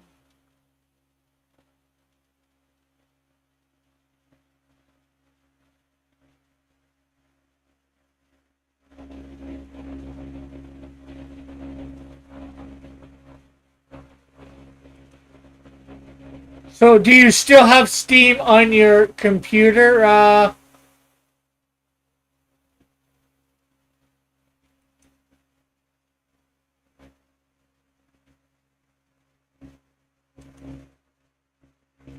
That doesn't make sense. What? If you're distraught, that can distract you from things that you need to do. Good Night Spoon, do you still have Steam on? So if he's too distraught, he's distracted by his distraughtness to fix something. I'm back. Okay. Oh, see your new schedule. You're gonna miss it, Rick. You're gonna miss it. What? Thursday night movies. Oh, yeah, I've been missing them since. You know what we're watching this night? Speaking of illegal activity, Digimon the movie. Oh. And what time? They're supposed to be at what time? So that would be 9 my time, so 10 yours. Oh, okay. Yeah.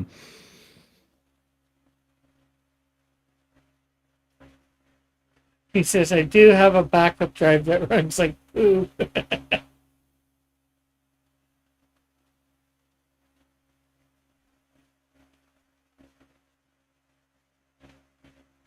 Yeah, I didn't even think about that when I was making up my new schedule because I missed what 3 of them so far. Oh, no, that's fine. I know I meant to come to the first one, well, first and second one. I thought I sent you a message asking you about the third one. I never got a response. So.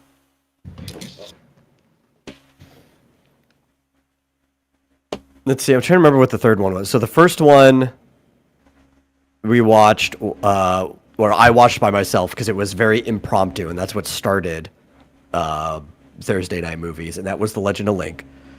The second one, I think, was the Animal Crossing movie. Oh, okay, yeah. Well, I guess that's the one Yeah. I came to. I came actually to a bit of it, but I ended up. Yeah. I was just too tired. I'm like, okay, I I gotta think go. the Ethereal Dragon was the only one who stayed the whole time. Right. After that But also the fact was that Batman. That was it. I had a Mass Effect. Yeah, I meant to come from that. I've seen that. But I think the other thing about the Animal Crossing one, I was having to do all that reading. Yeah, it was subbed, not dubbed. Yeah, They've never dubbed it. They should. It's a good movie, but it just Yeah. I don't know. It seemed good for. I was able to keep up most of it, to when, I decided, I'm just too tired.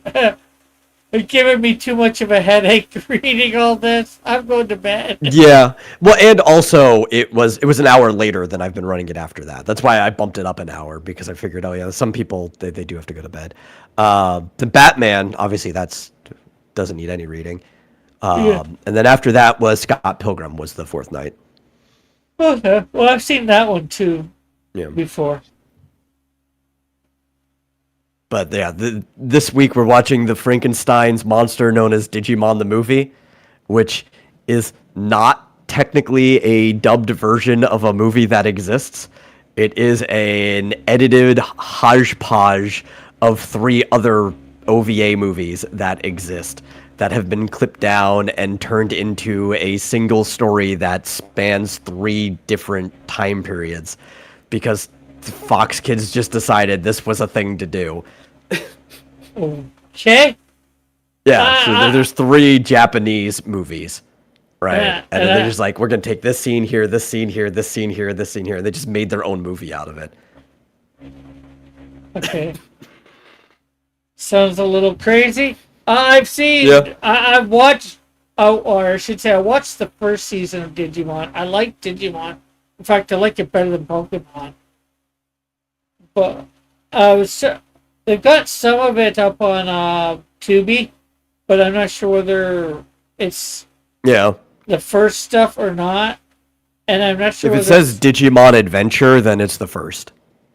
yeah, it's not saying Digimon Adventures. It's saying Digimon something else. See what they're Yeah, it was Digimon Adventure, then there was Digimon Adventure 2, then there was Digimon Tamers, was the third season or series.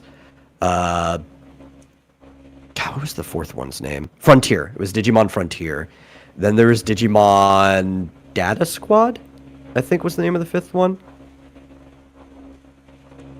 And eventually they did a follow-up to the original called Digimon Adventures Tri, because Digimon Adventures 1 and 2 take place in the same timeline. So Tri is following the original cast members again while they're older, like college years or whatever. Yeah, it's called Digimon Tri. Yeah, that's the follow-up. So if you've ever seen the original, it actually is continuing that. Okay. Yeah. I didn't know, like they've got Tri's good. I was just wanting to go through the whole thing in order, including the stuff that that's why I'm watching. Good Night Spoon says, I like the season with the Dark Spires. That's Digimon Adventures 2. Which is where I think the main character's English name is David. It's been a while since I watched it in English. But he had Vmon, and that's where you get like the second generation. The only 2 main characters that are part of the cast were TK and Kyrie. or Kari, TK and Kari from the original, and you do see the others like show up here and there, like Ty, Matt, Sora, but they're not main characters. They're like one-off guests in episodes until the very end. Yeah, I might have seen part of season 2 or whatever, you know. But you know, right now I'm watching Yu-Gi-Oh. I'm in the middle second season. I'm gonna go through all the different iterations, but you know, I wanted to. I had seen all of the first season before. I think I'd seen most of the second season. I'm not sure what third or fourth or whatever, but you know, I know I liked Yu-Gi-Oh, so you know, I figured, you know, it's on Tubi, it's free. Watch through it.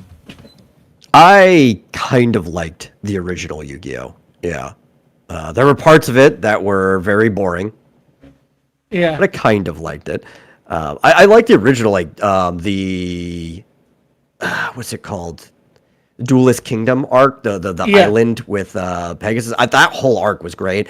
Yeah. There were parts of the whole Domino City tournament arc that were fun, but it was also starting to grade around that time too. yeah. I mean that the Domino City or Battle City, you know. Oh yeah, with like the seal of Orichalcos and all that stuff. The Egyptian god cards start coming up. Yeah. So, yeah, I'm into the. I don't know what. I can't remember anything that happens beyond that. I'm not sure whether I've seen anything beyond that. Well, I think I caught part of an episode of GX, and it's like, okay. Or seeing it as GX afterwards, I'm like, okay, that's weird. I think it's GX, something like that. It's like, I did not like GX. I watched a lot of it, but that's because it came on when I was like in the later half of high school. yeah, And it was like the only thing that was on in the morning while I was getting ready for school. So it was just on the TV. And it was like, why am I watching this? Why do I even have the TV on? yeah. There's sometimes I feel like that too. Or I felt like that. But, you know, it seems like they have all the different Yu-Gi-Oh series, so I'm like, okay, I'll watch through the first one since they have it, and then watch into the other ones. You know, it goes fairly quick, you know, I find. You know, with being like the half-hour episodes, well, 20 minutes by the time you take out the commercial spots or whatever. Although, technically with Tubi, you get some commercials, so.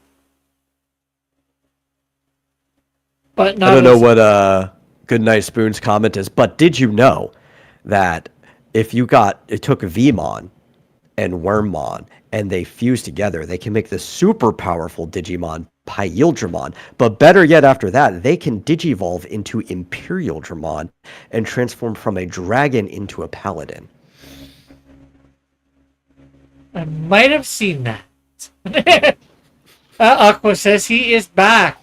Well, welcome back, Aqua. Got Metal on with me here, and we're talking about Digimon, Yu-Gi-Oh! Right now, just because I saying about me watching it on Tubi. Although I think we've almost exhausted that conversation. There's no point. Like I love the movie. I like the Japanese movie that the scene was clipped from too. But there's no scene for me that's more hype than in Digimon the movie when they're fighting. They say Diaboromon here, which it should actually just translate to Diablomon. But there's like no scene more hype than when there's like an infestation of them everywhere, and they're like about to lose, and Greymon and it was War Greymon and Metal Garurumon fused together to make Omnimon, and the song "Let's Kick It Up" just starts playing, and they just start destroying this entire horde of mega level virus Digimon that are destroying the internet and threatening to nuke like the world. Okay. He somehow gets into the nuclear codes, right? Because he's like manipulating the internet. I don't know why the nuclear codes are connected to the internet, but he like gets in and he's like threatening to use like all the world's nukes to kill all the humans at once, and they have to like destroy these thousands of copies of Diablomon before the nukes can go off. Yeah, It's a really hype scene. see, that's just stupid to destroy all the humans and all that because, or the world. You might end up destroying a lot of your computers, thus you will no longer exist.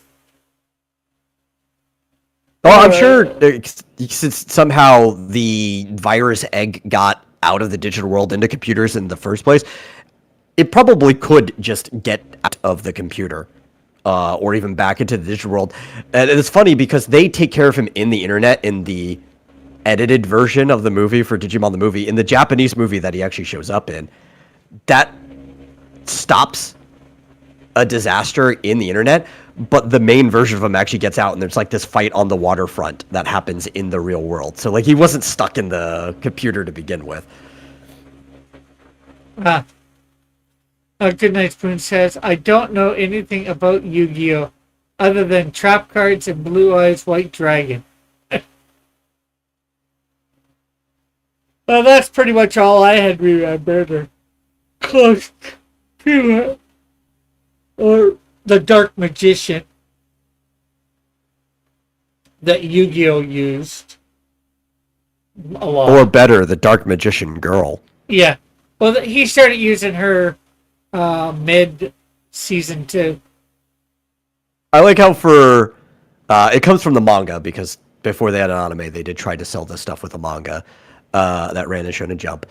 But all of these cards, they just have attack names for them for the sake of the series, even though like none of these cards actually have the name of those attacks on the card. Like there's nowhere on the Dark Magician's card that says Dark Magic Attack. Like that doesn't exist on the actual card. And the rules of the show do not reflect like the actual rules of the card game because I used to play the card game. Oh, wow. Yeah. Well, then again, it seems like they made a lot of stuff seems to be made up. You know, the whole heart of the card, you know, like, Oh yeah. okay, I get it. It's a bunch of BS. Yeah. They're Because, just like making up the rules as they go along, which they people make fun of that all the time. There's a series called Yu-Gi-Oh! The Abridged series. I don't know if you've ever seen it by Little Karibo. It's hilarious.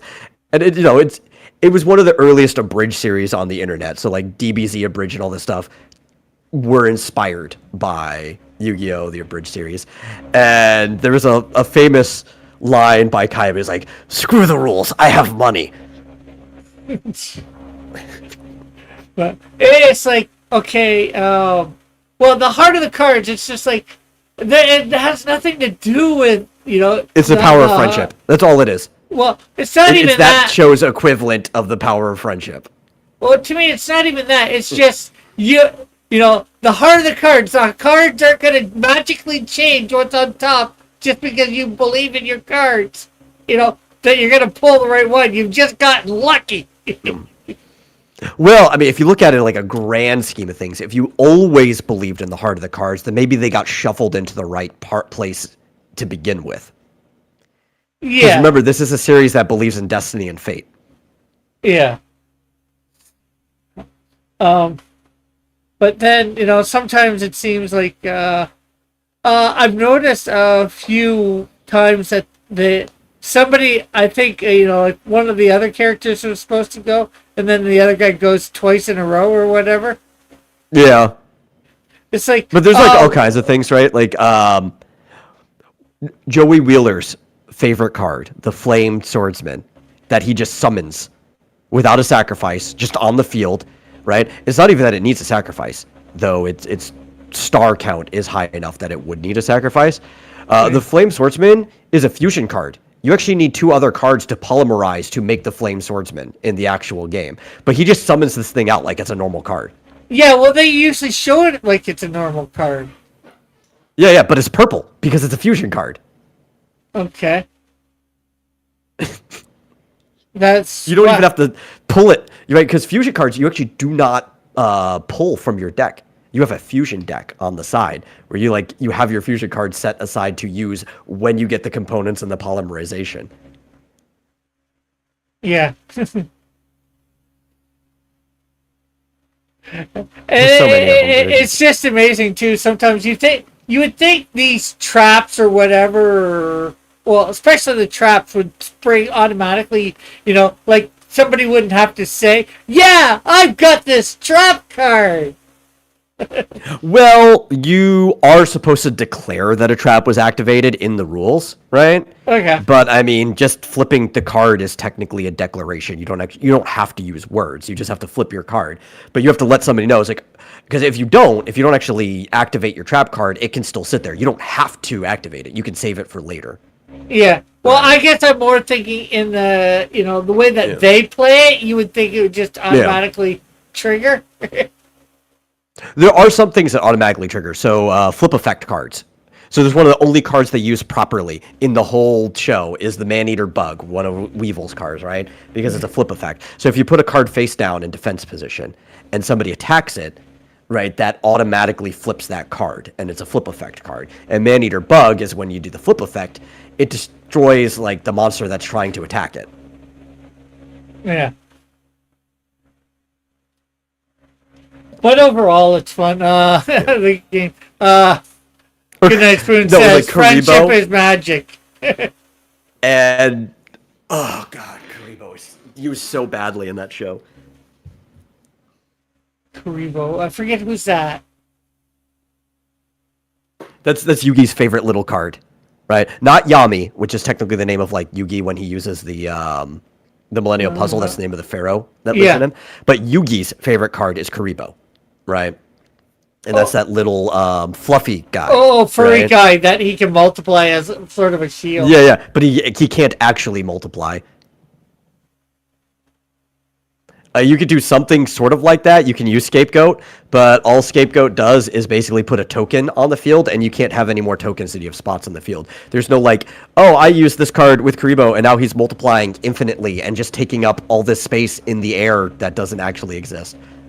Yeah. Well, he doesn't use in the cartoon. He doesn't use Scapegoat with it.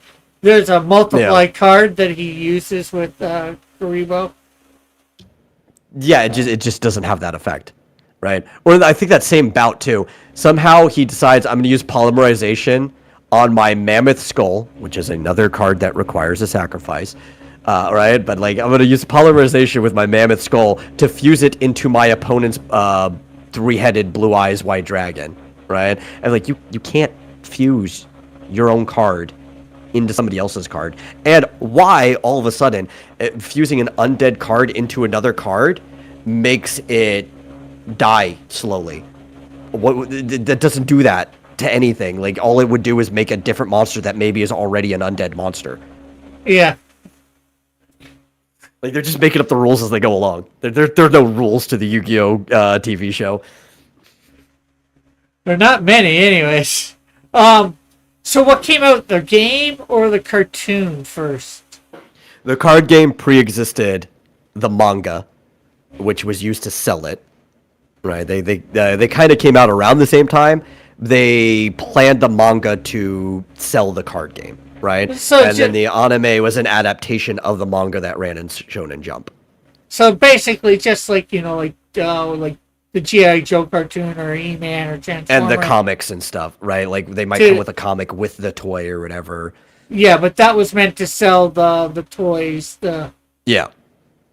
There was a lot of Japanese like cartoons that did the same thing, like G.I. Joe and all that did. Right? Yeah. Beyblade was one of them. You could say Pokemon is technically one of them as well. Digimon was, because originally Digimon was a toy. Oh, okay. Right? Do you remember Tamagotchi? Yeah, the little watch type things. Yeah. Pets. And Tamagotchi, boys and girls both play, but it was mostly targeted at girls. So they wanted to find one that was targeted for boys.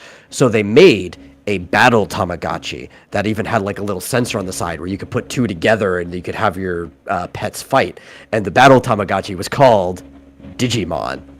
And that's where it originally came from. It actually predates Pokemon. Digimon came first. Oh, wow. Cool.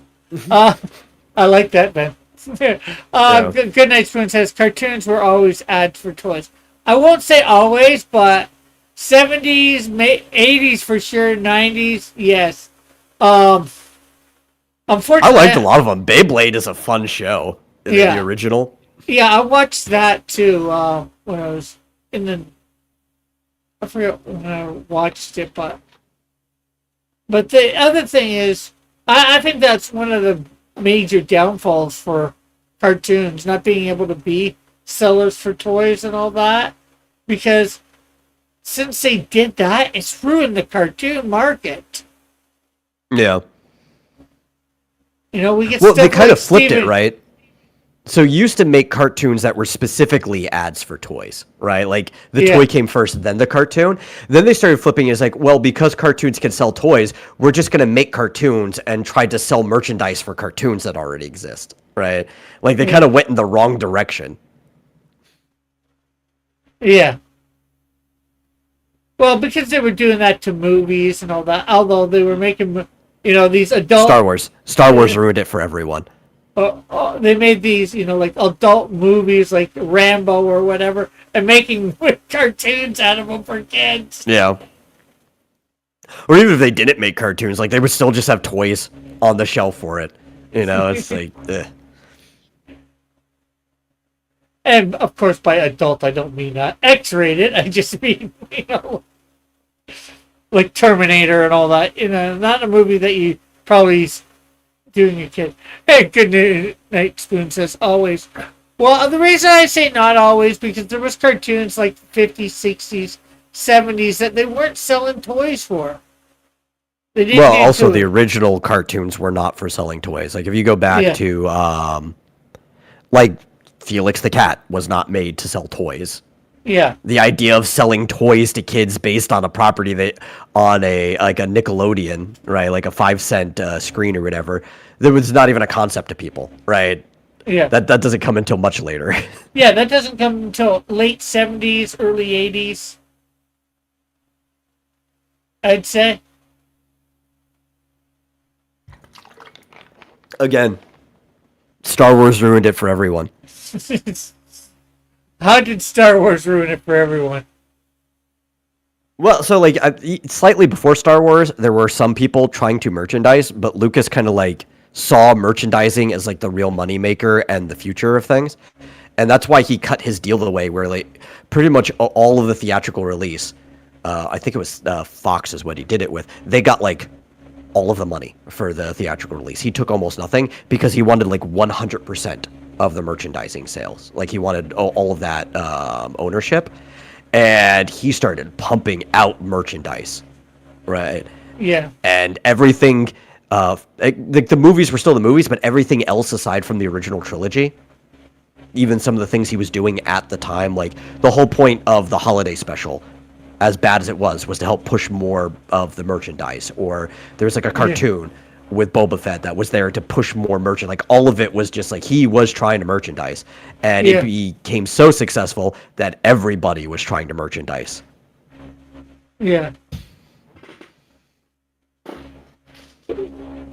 Well, I could. There was a couple others. Well, Star Trek did that too. Star Trek had. I remember as a kid having Star Trek dolls that were like Barbies or Kens.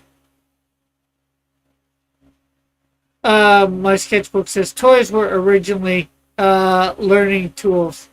Goodnight Spoon says always again with a tear Yeah.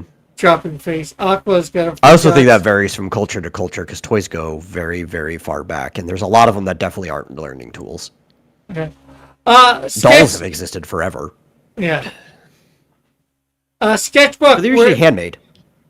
Sketchbook. Were you able to figure out the thing to get me the picture for whatchamacallit? For the Canadian Shield Remastered, education and toys do not make sense. Good night, man. Okay, Aqua says, gotta go, but it's been nice being here. Bye. Okay, hopefully Yeah. see you tomorrow on 5 o'clock Shadow. I'm going to be interviewing a Well, guy like- named Gifford something. about his book that's up on Indie Planet. He's trying You to could send argue a baby doll is a learning tool. Yeah.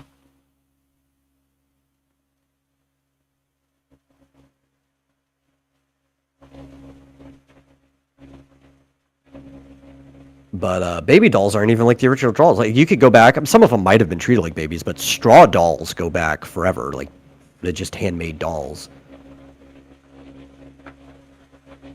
Not yet. Just looked at my jump drive and she scanned it as a PDF. Seriously.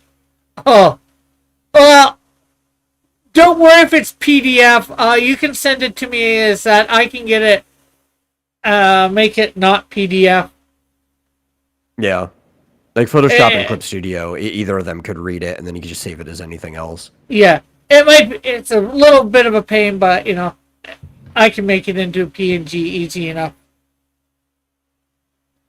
I want to hear more arguments for educational toys, says Goodnight Spoon. It also depends on like what you view as educational, right? Yeah. Like if you buy a fake workbench for your kid, like one of those Tonka toy things where it's like it looks like a normal workbench that you would do like woodworking or repairs or anything on with fake tools and stuff. They're not learning exactly how to use the tools, but they are getting comfortable with the idea of using tools. Like there are some educational value to that. Right? Giving a girl a baby doll, while again it's not one-to-one and you're not specifically teaching her how to be a mother, also still makes her more comfortable with that idea. These are like things that kids will be using later. But there are also other forms of education that could be used with toys as well. Blocks. Learning blocks are a toy that is educational, right? With like letters on them. Like sketchbook. Really? Sweet. Really sweet. Well, it will give me a chance to talk to the Kinko lady. She was kind of cute. Well, it's up to you. Yeah. Oh, and I don't think you've heard this sketch. I'm not going to end up doing the campaign for the remastered on Kickstarter. I'm not going to do the campaign for it at all because I'm going to be printing up some myself, like 100 of them. I've got money that I've got from selling Snowdrift 1 and Canadian Shield 2 behind it, you know, in person and all that. Through the couple cons I've went to and all that, and people I know. So I'm just going to print them out of that money, and I don't figure doing a campaign for that is a good idea.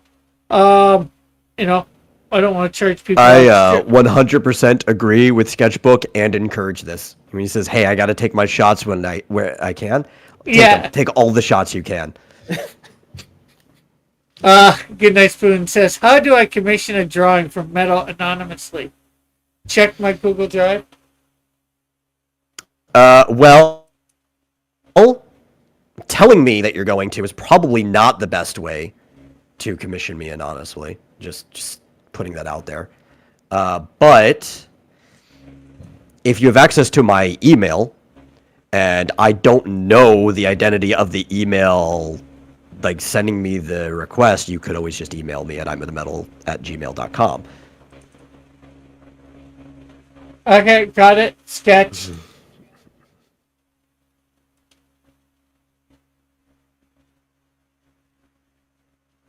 If you want to go get it scanned as a PNG and give that to me, you can. It's up to you. Obviously, I can't stop you from doing that.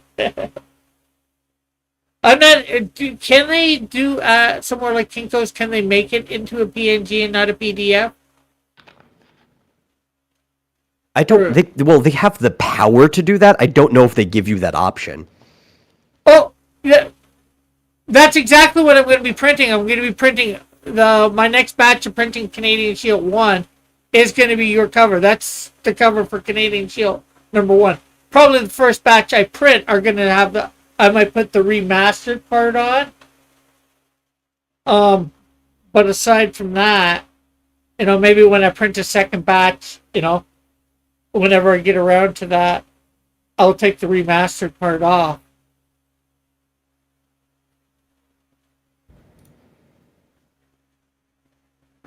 And if you're going to be in, are you going to end up coming to the con in LA, the Alpha Omega Con sketch? Because if you're there, I'll probably give you like 10 copies or so.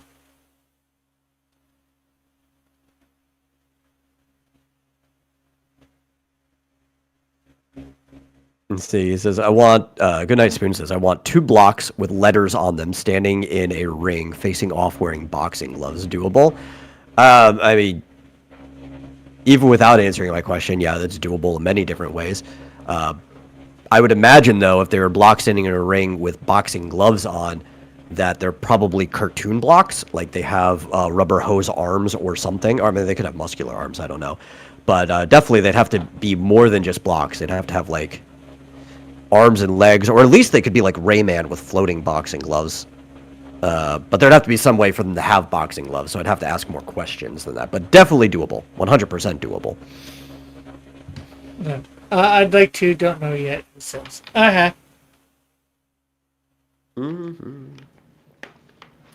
But, yeah, like I said, I've just figured out if I'm printing them up, usually campaigns I do are for printing and shipping. So,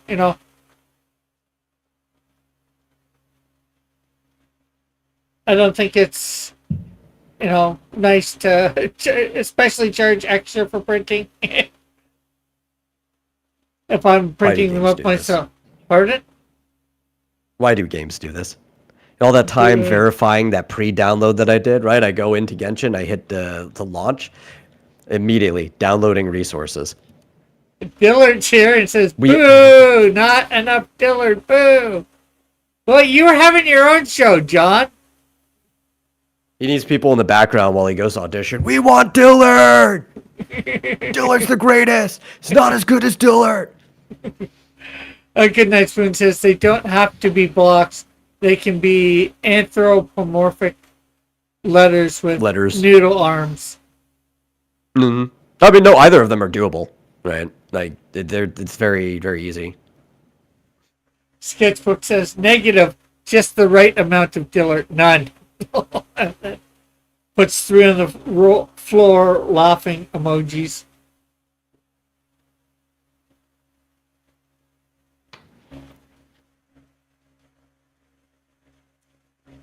Depending on the level of detail, it could actually be pretty cheap too. Like if it was only political cartoon level, I could probably do that like 15, 20 bucks. If it was like super detailed, then it would cost a lot more. But like that's something I could easily see done like a New Yorker style political cartoon. I didn't sign the artwork. Well, you can. Well, obviously, since you have it, you can still sign it. And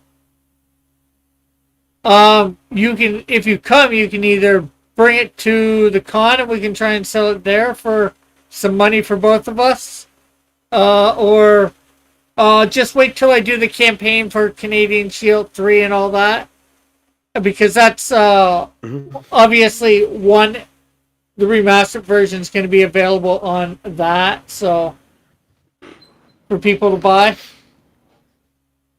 So I can put that up to buy on the remastered version. And remember, hopefully you've still got the link. Let me know if you need it to check out Canadian Shield 4, because I was seeing about you doing Canadian Shield 4. Dillard says, that's rude. I don't know who that's to, but probably Sketchbook, maybe. Goodnight Spoon says, that's exactly what I was thinking. The caption is letterboxing. Hello, Manticore. How are you? Manticore's here. Oh, yes, I believe I was talking about him earlier. Yeah.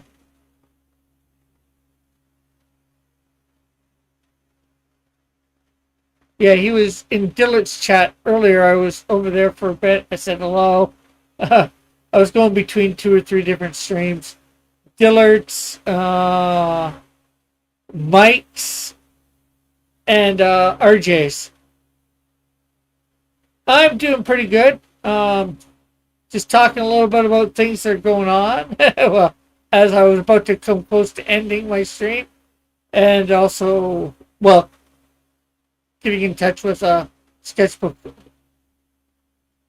and of course, talking with Metal or Good Night Spoon, talking with Metal about getting a commission done.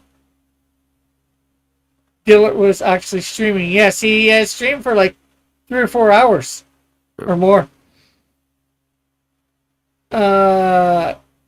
Sketch said, yeah, if not, I can always sell it or auction it off and send you your shekels.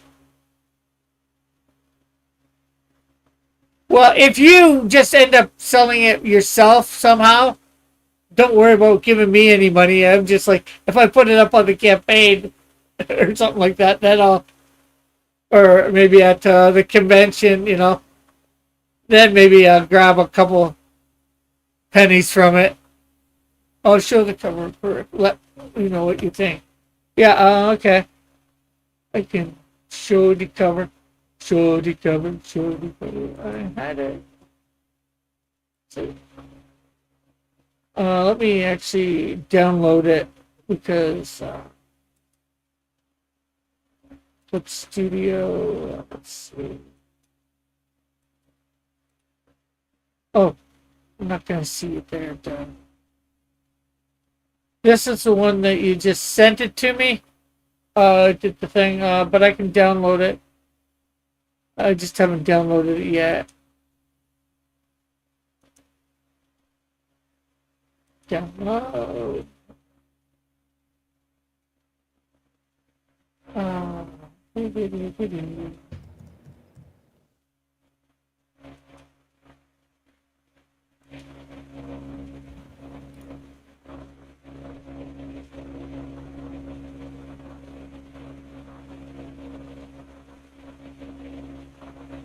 There you go. That message is for Manticore.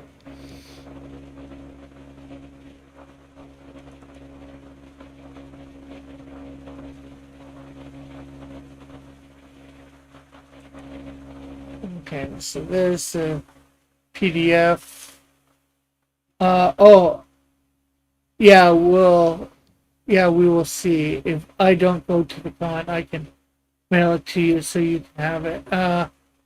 No, that was the DM. You didn't download the PDF. I just downloaded the PDF. I just checked earlier to see it there. No,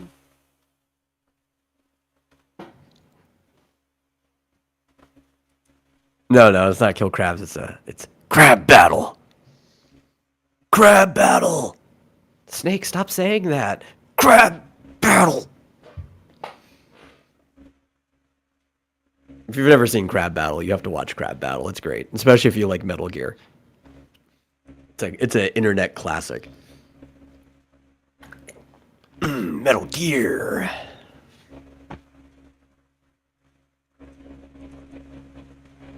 Okay, Come across some type of cave demon. No, Snake, that's just a mangrove cave crab. Okay, so let's see. Just so Metal can see this, I'm gonna switch to. No, I can see it. I've got YouTube up. Oh, okay. That's how I'm seeing the chat. So there, Kill Crab. Oh, you responded to the thing. Manticore's rolling on the floor laughing. So there it is.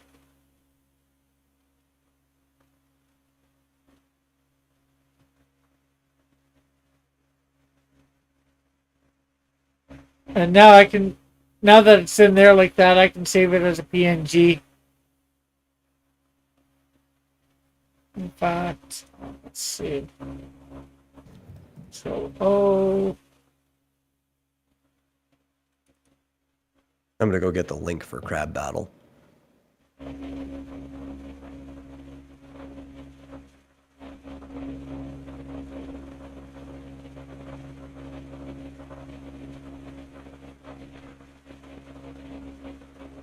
Okay, so grab this, Control A, Control C.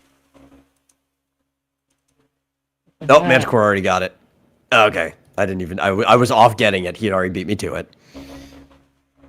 scale. I need to keep the aspect ratio.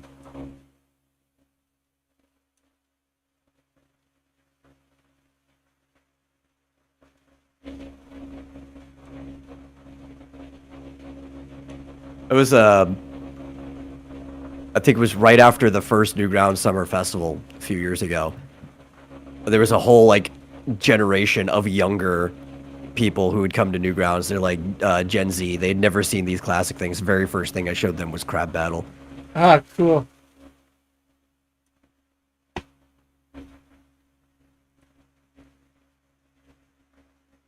And Control S.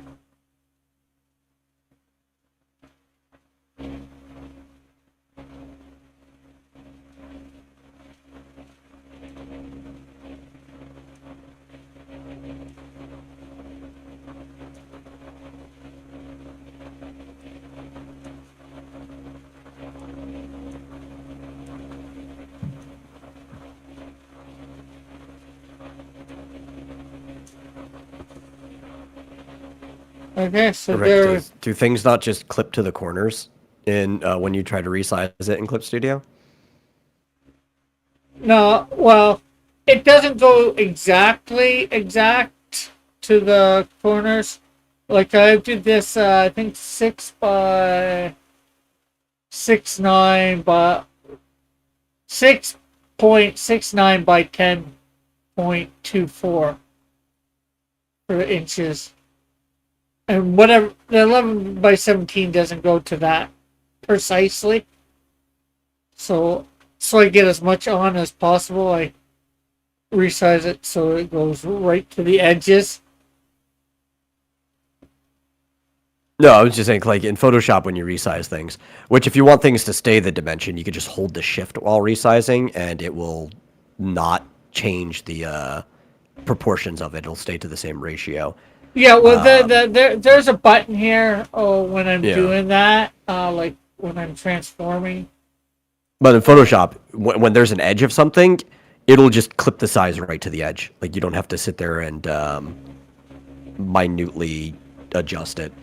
Yeah, well, there's probably a way to do that.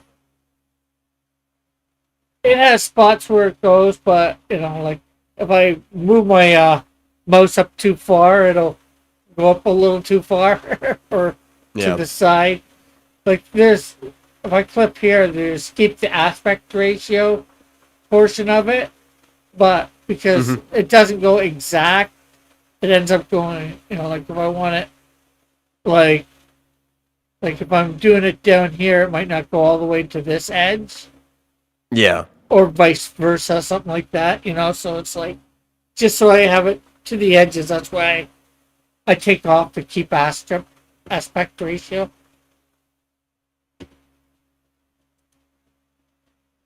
But I will concur, Sketchbook made a fun cover. Yes. Yeah, Timothy's here and says, nice Canadian Shield cover. How about Space Tree for Canadian Shield? Because of the zoom out, there could have been a little tree floating in space. It would have worked here, but that would have been a very specific direction that Rick would have had to give him that Rick would not give anyway. So it's not Space Tree. It's Canadian Shield that's coming out. Sending the Space Tree. I guess you could have had the tree over here somewhere. But without he's either really big or the Earth is like really far away. I think it's the Earth is really far away. Or it's, they're two different things. That's just like a globe of the Earth, not an actual thing. The only thing I might do with this is, I don't know where I have it.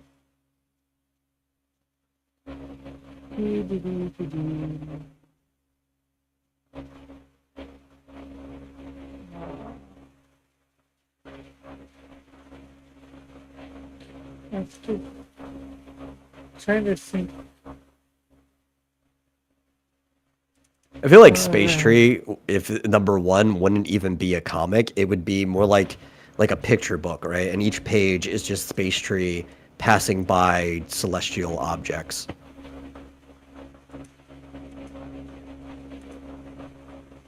Like, oh, there was Saturn. Okay, so Control C, Control V.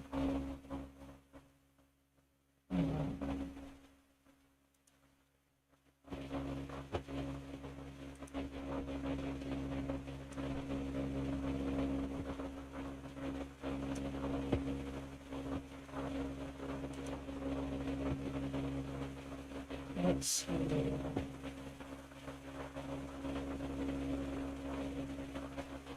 Scale and rotate.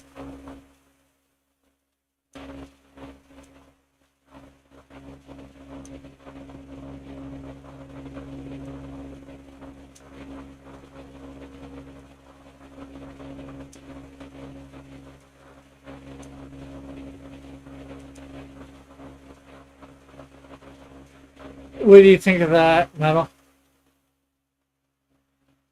Or you probably I have to run. Ah! I finally got into Genshin. And the instant I loaded in, there were hilly trolls around me. I didn't realize that I had logged off in the middle of an enemy camp that I had killed. But they've respawned since then. I need to get to a corner. Wait, the spin-off Space Tree #1. 27 pages of a tree floating in space. Laugh out loud. Don't overthink it. More like Atlas, but he's doing it with prayer because of his faith is in his strength. Man, so the good will get cut off. What do you mean the good will get cut off? Probably at best. I'm not sure which line it'll be, this first one or this second one.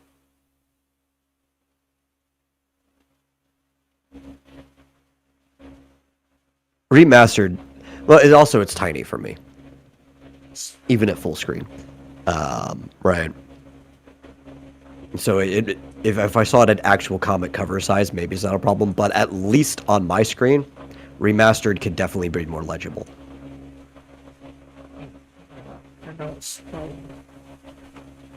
Cancel this. I'm gonna put that. But I need to keep the aspect ratio to it. That's what my big problem is there. Yeah. It's remembering to put the aspect ratio on for.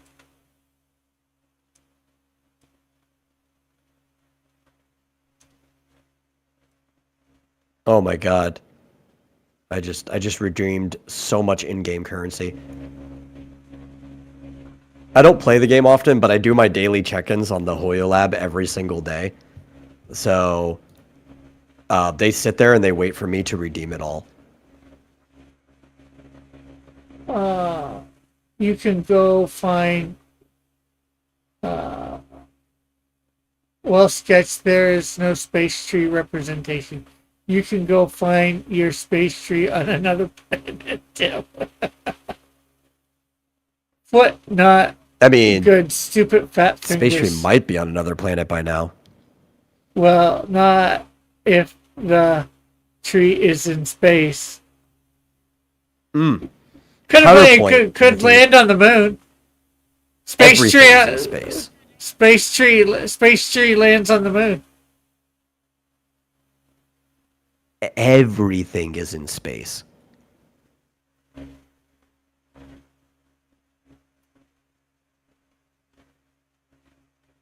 And probably not that much is going to get cut off. Like if you look at the Canadian Shield 2. Here, let me.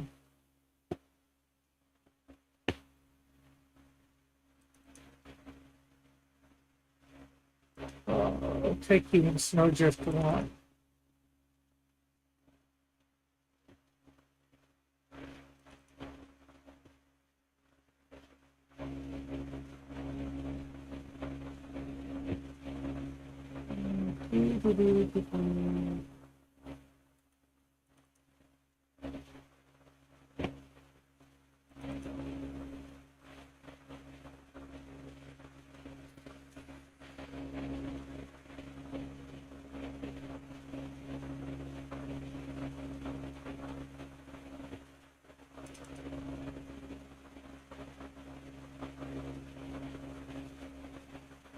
I know with this, just with that tiny space there for snowdrift, it didn't. It came. Sometimes it came really close to getting cut off. Sometimes it didn't.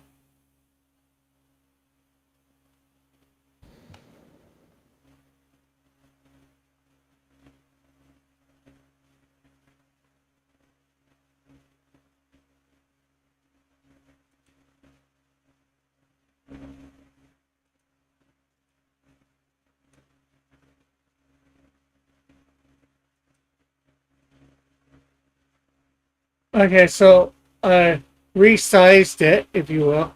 I'm not sure if you can see it or not. You have to tap back over. Here, just let me. And also wait for things to catch up. Let's see. There, you should be able to see in Discord now. I cannot. Shows that your camera is off. Okay, I'm turning. Oh.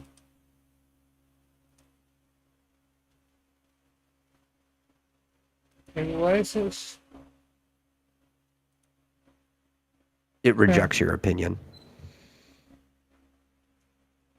Okay, well, if I say it, if it tells me to click, it says turn camera off. So it is on. Yeah. You can see it, or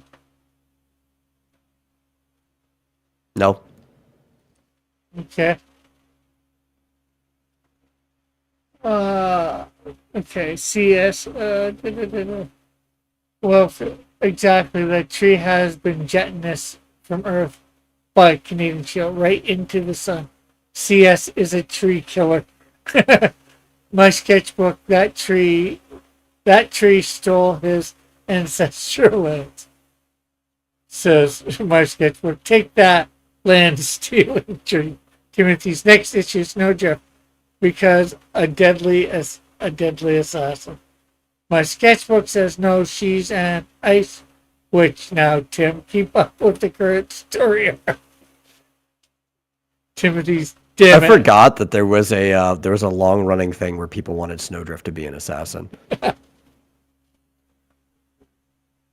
I am behind the times here, says Timothy. I wish I could be hip like Sketcher. Sketchbook. Why not make the remastered smaller, Rick? Then only cover the US. Well, I was just making it a little bigger because of Metal's comment.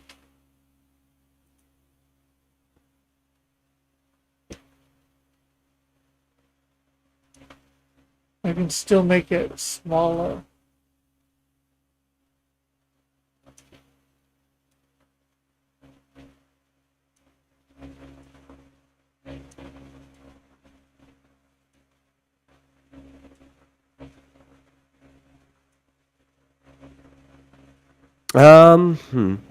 Well, I don't know if it was the size that was the problem originally. I think, like I said, legibility. It might have just been how you were doing the font. Yeah, well, this is what I was using for my whatchamacallit, my thumbnails for my stuff Yeah. that I put up on YouTube. So I figured I'd just use the same thing. Yeah. Try and keep a little bit consistent. Although I do have to get... Well, I think it would match the actual words Canadian Shield as Sketch drew them better if you just made the stroke around it white instead of black to thicken the letters, and then just turned the red into a solid stroke.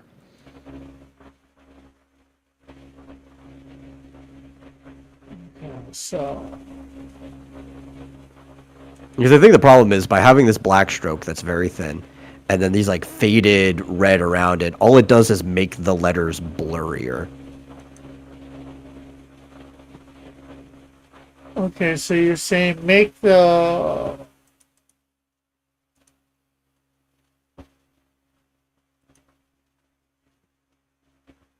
black white? Yes, which increases the visibility of the letter. It makes them thicker.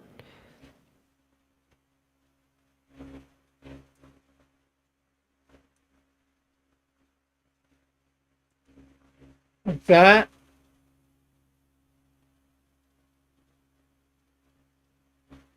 Okay. I will wait till I see it.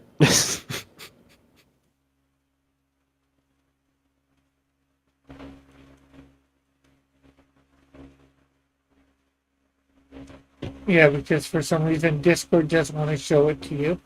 Yeah. So that makes the letters more visible, and then instead of like this bright red glow around it, you could put like a mid-tone red that just goes around the whole thing. That's a kind of thick, like the letters there above it, right? And it'll make it all match and easier to read. Uh-huh. Okay, so I'm gonna go out and come back in. Hopefully, then it'll Okay. show my camera.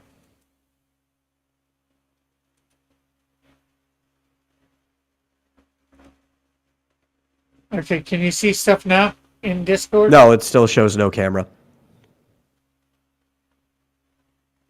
Okay, that's weird. Is your virtual cam on? Yeah, I turned it on. I'm seeing Okay. in Discord here. I'm seeing it.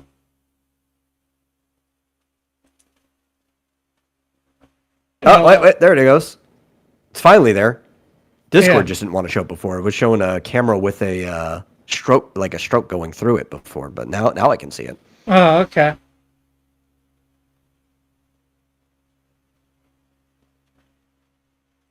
Okay, so you said making the red around thicker? Yeah. You basically just want to kind of like, match the letters above a little bit visually, and it'll definitely be more legible.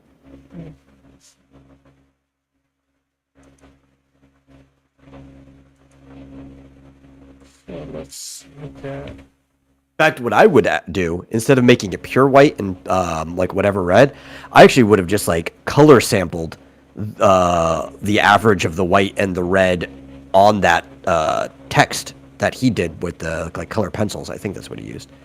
Was it color pencil or did he use some type of pastel crayon? I think he used a few different mediums. I think there was markers, pencil crayons. Yeah, but I would actually just sample it so that the colors would match almost exactly. I mean, it's going to be a flat color instead of like this natural grain, but it would still be closer in color.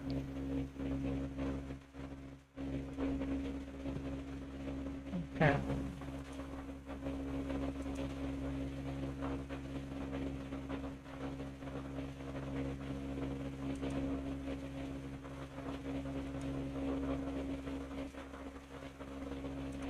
Like that. What do you think the...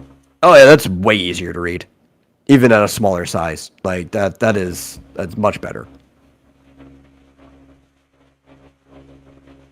Okay. He This says is markers for flats and Prisma colors for detail. Okay, yeah, I could see that.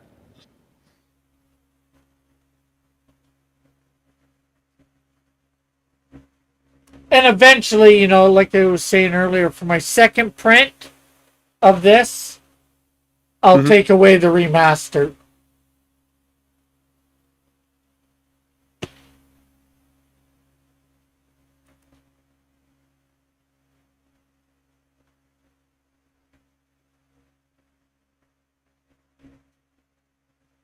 There's one other thing that needs to go on here. Um, doo, doo, doo, doo, doo.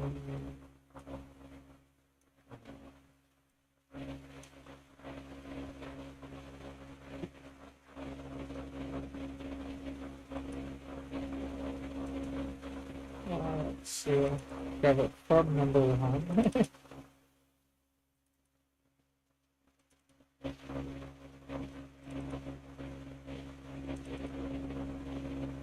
Hopefully from number one.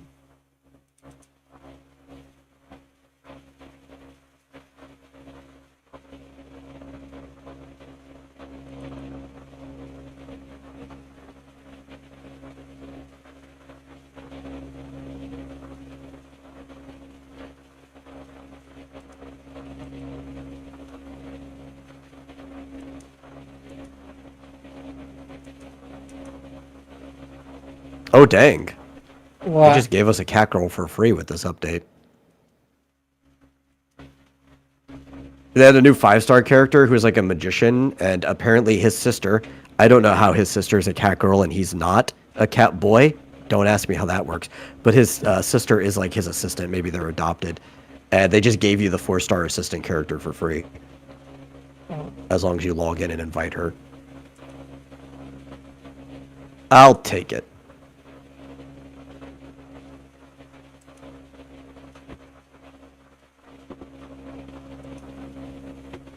Okay. I'm just trying to see if they give me free summons anywhere. That's what I'm looking for. Free stuff, free stuff.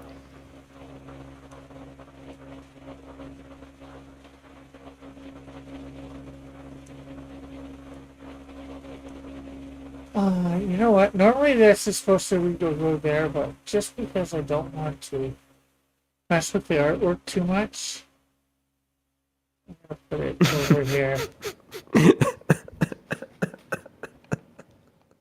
What? Oh, laughing at Dillard. What's John saying in the chat? Saying you could get a cover by Frazetta and still find something wrong with it.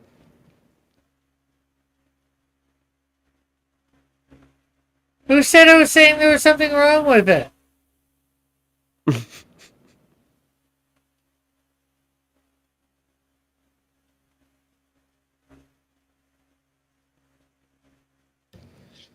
I didn't say there was anything wrong with it.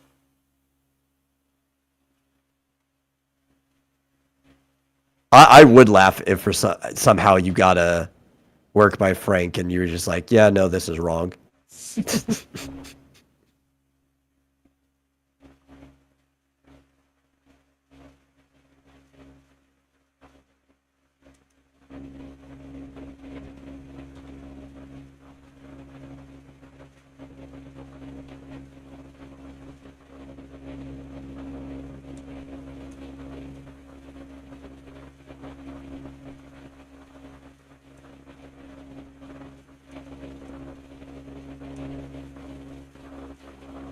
So there is the new cover.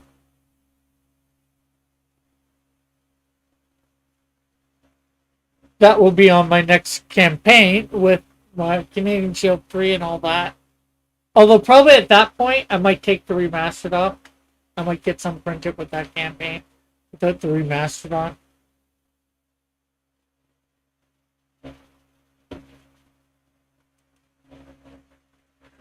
Anyways, anything you would like to promote, Sketch?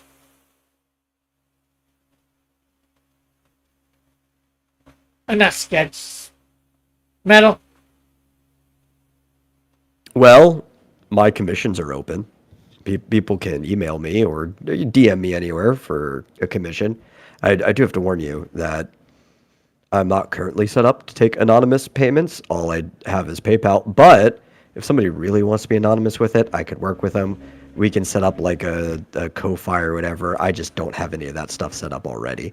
But aside from that, I guess, yeah, I'm probably going to be doing some game streaming sometime soon. I don't know. I need to finish this story, or catch up with the story for Honkai on stream. Like, I have a whole account set up for that I've been streaming. And I need to catch up to it. But I may not even do that. I might just on my main account do some simulated universe runs or something. I don't know. Uh-huh.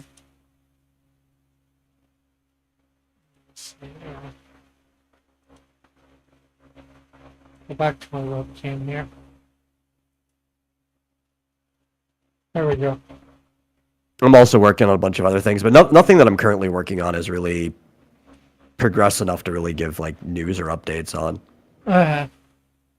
Let's see. My sketchbook said we would have to break the new to Metal Well gaming stream so we can watch him spit out the soda.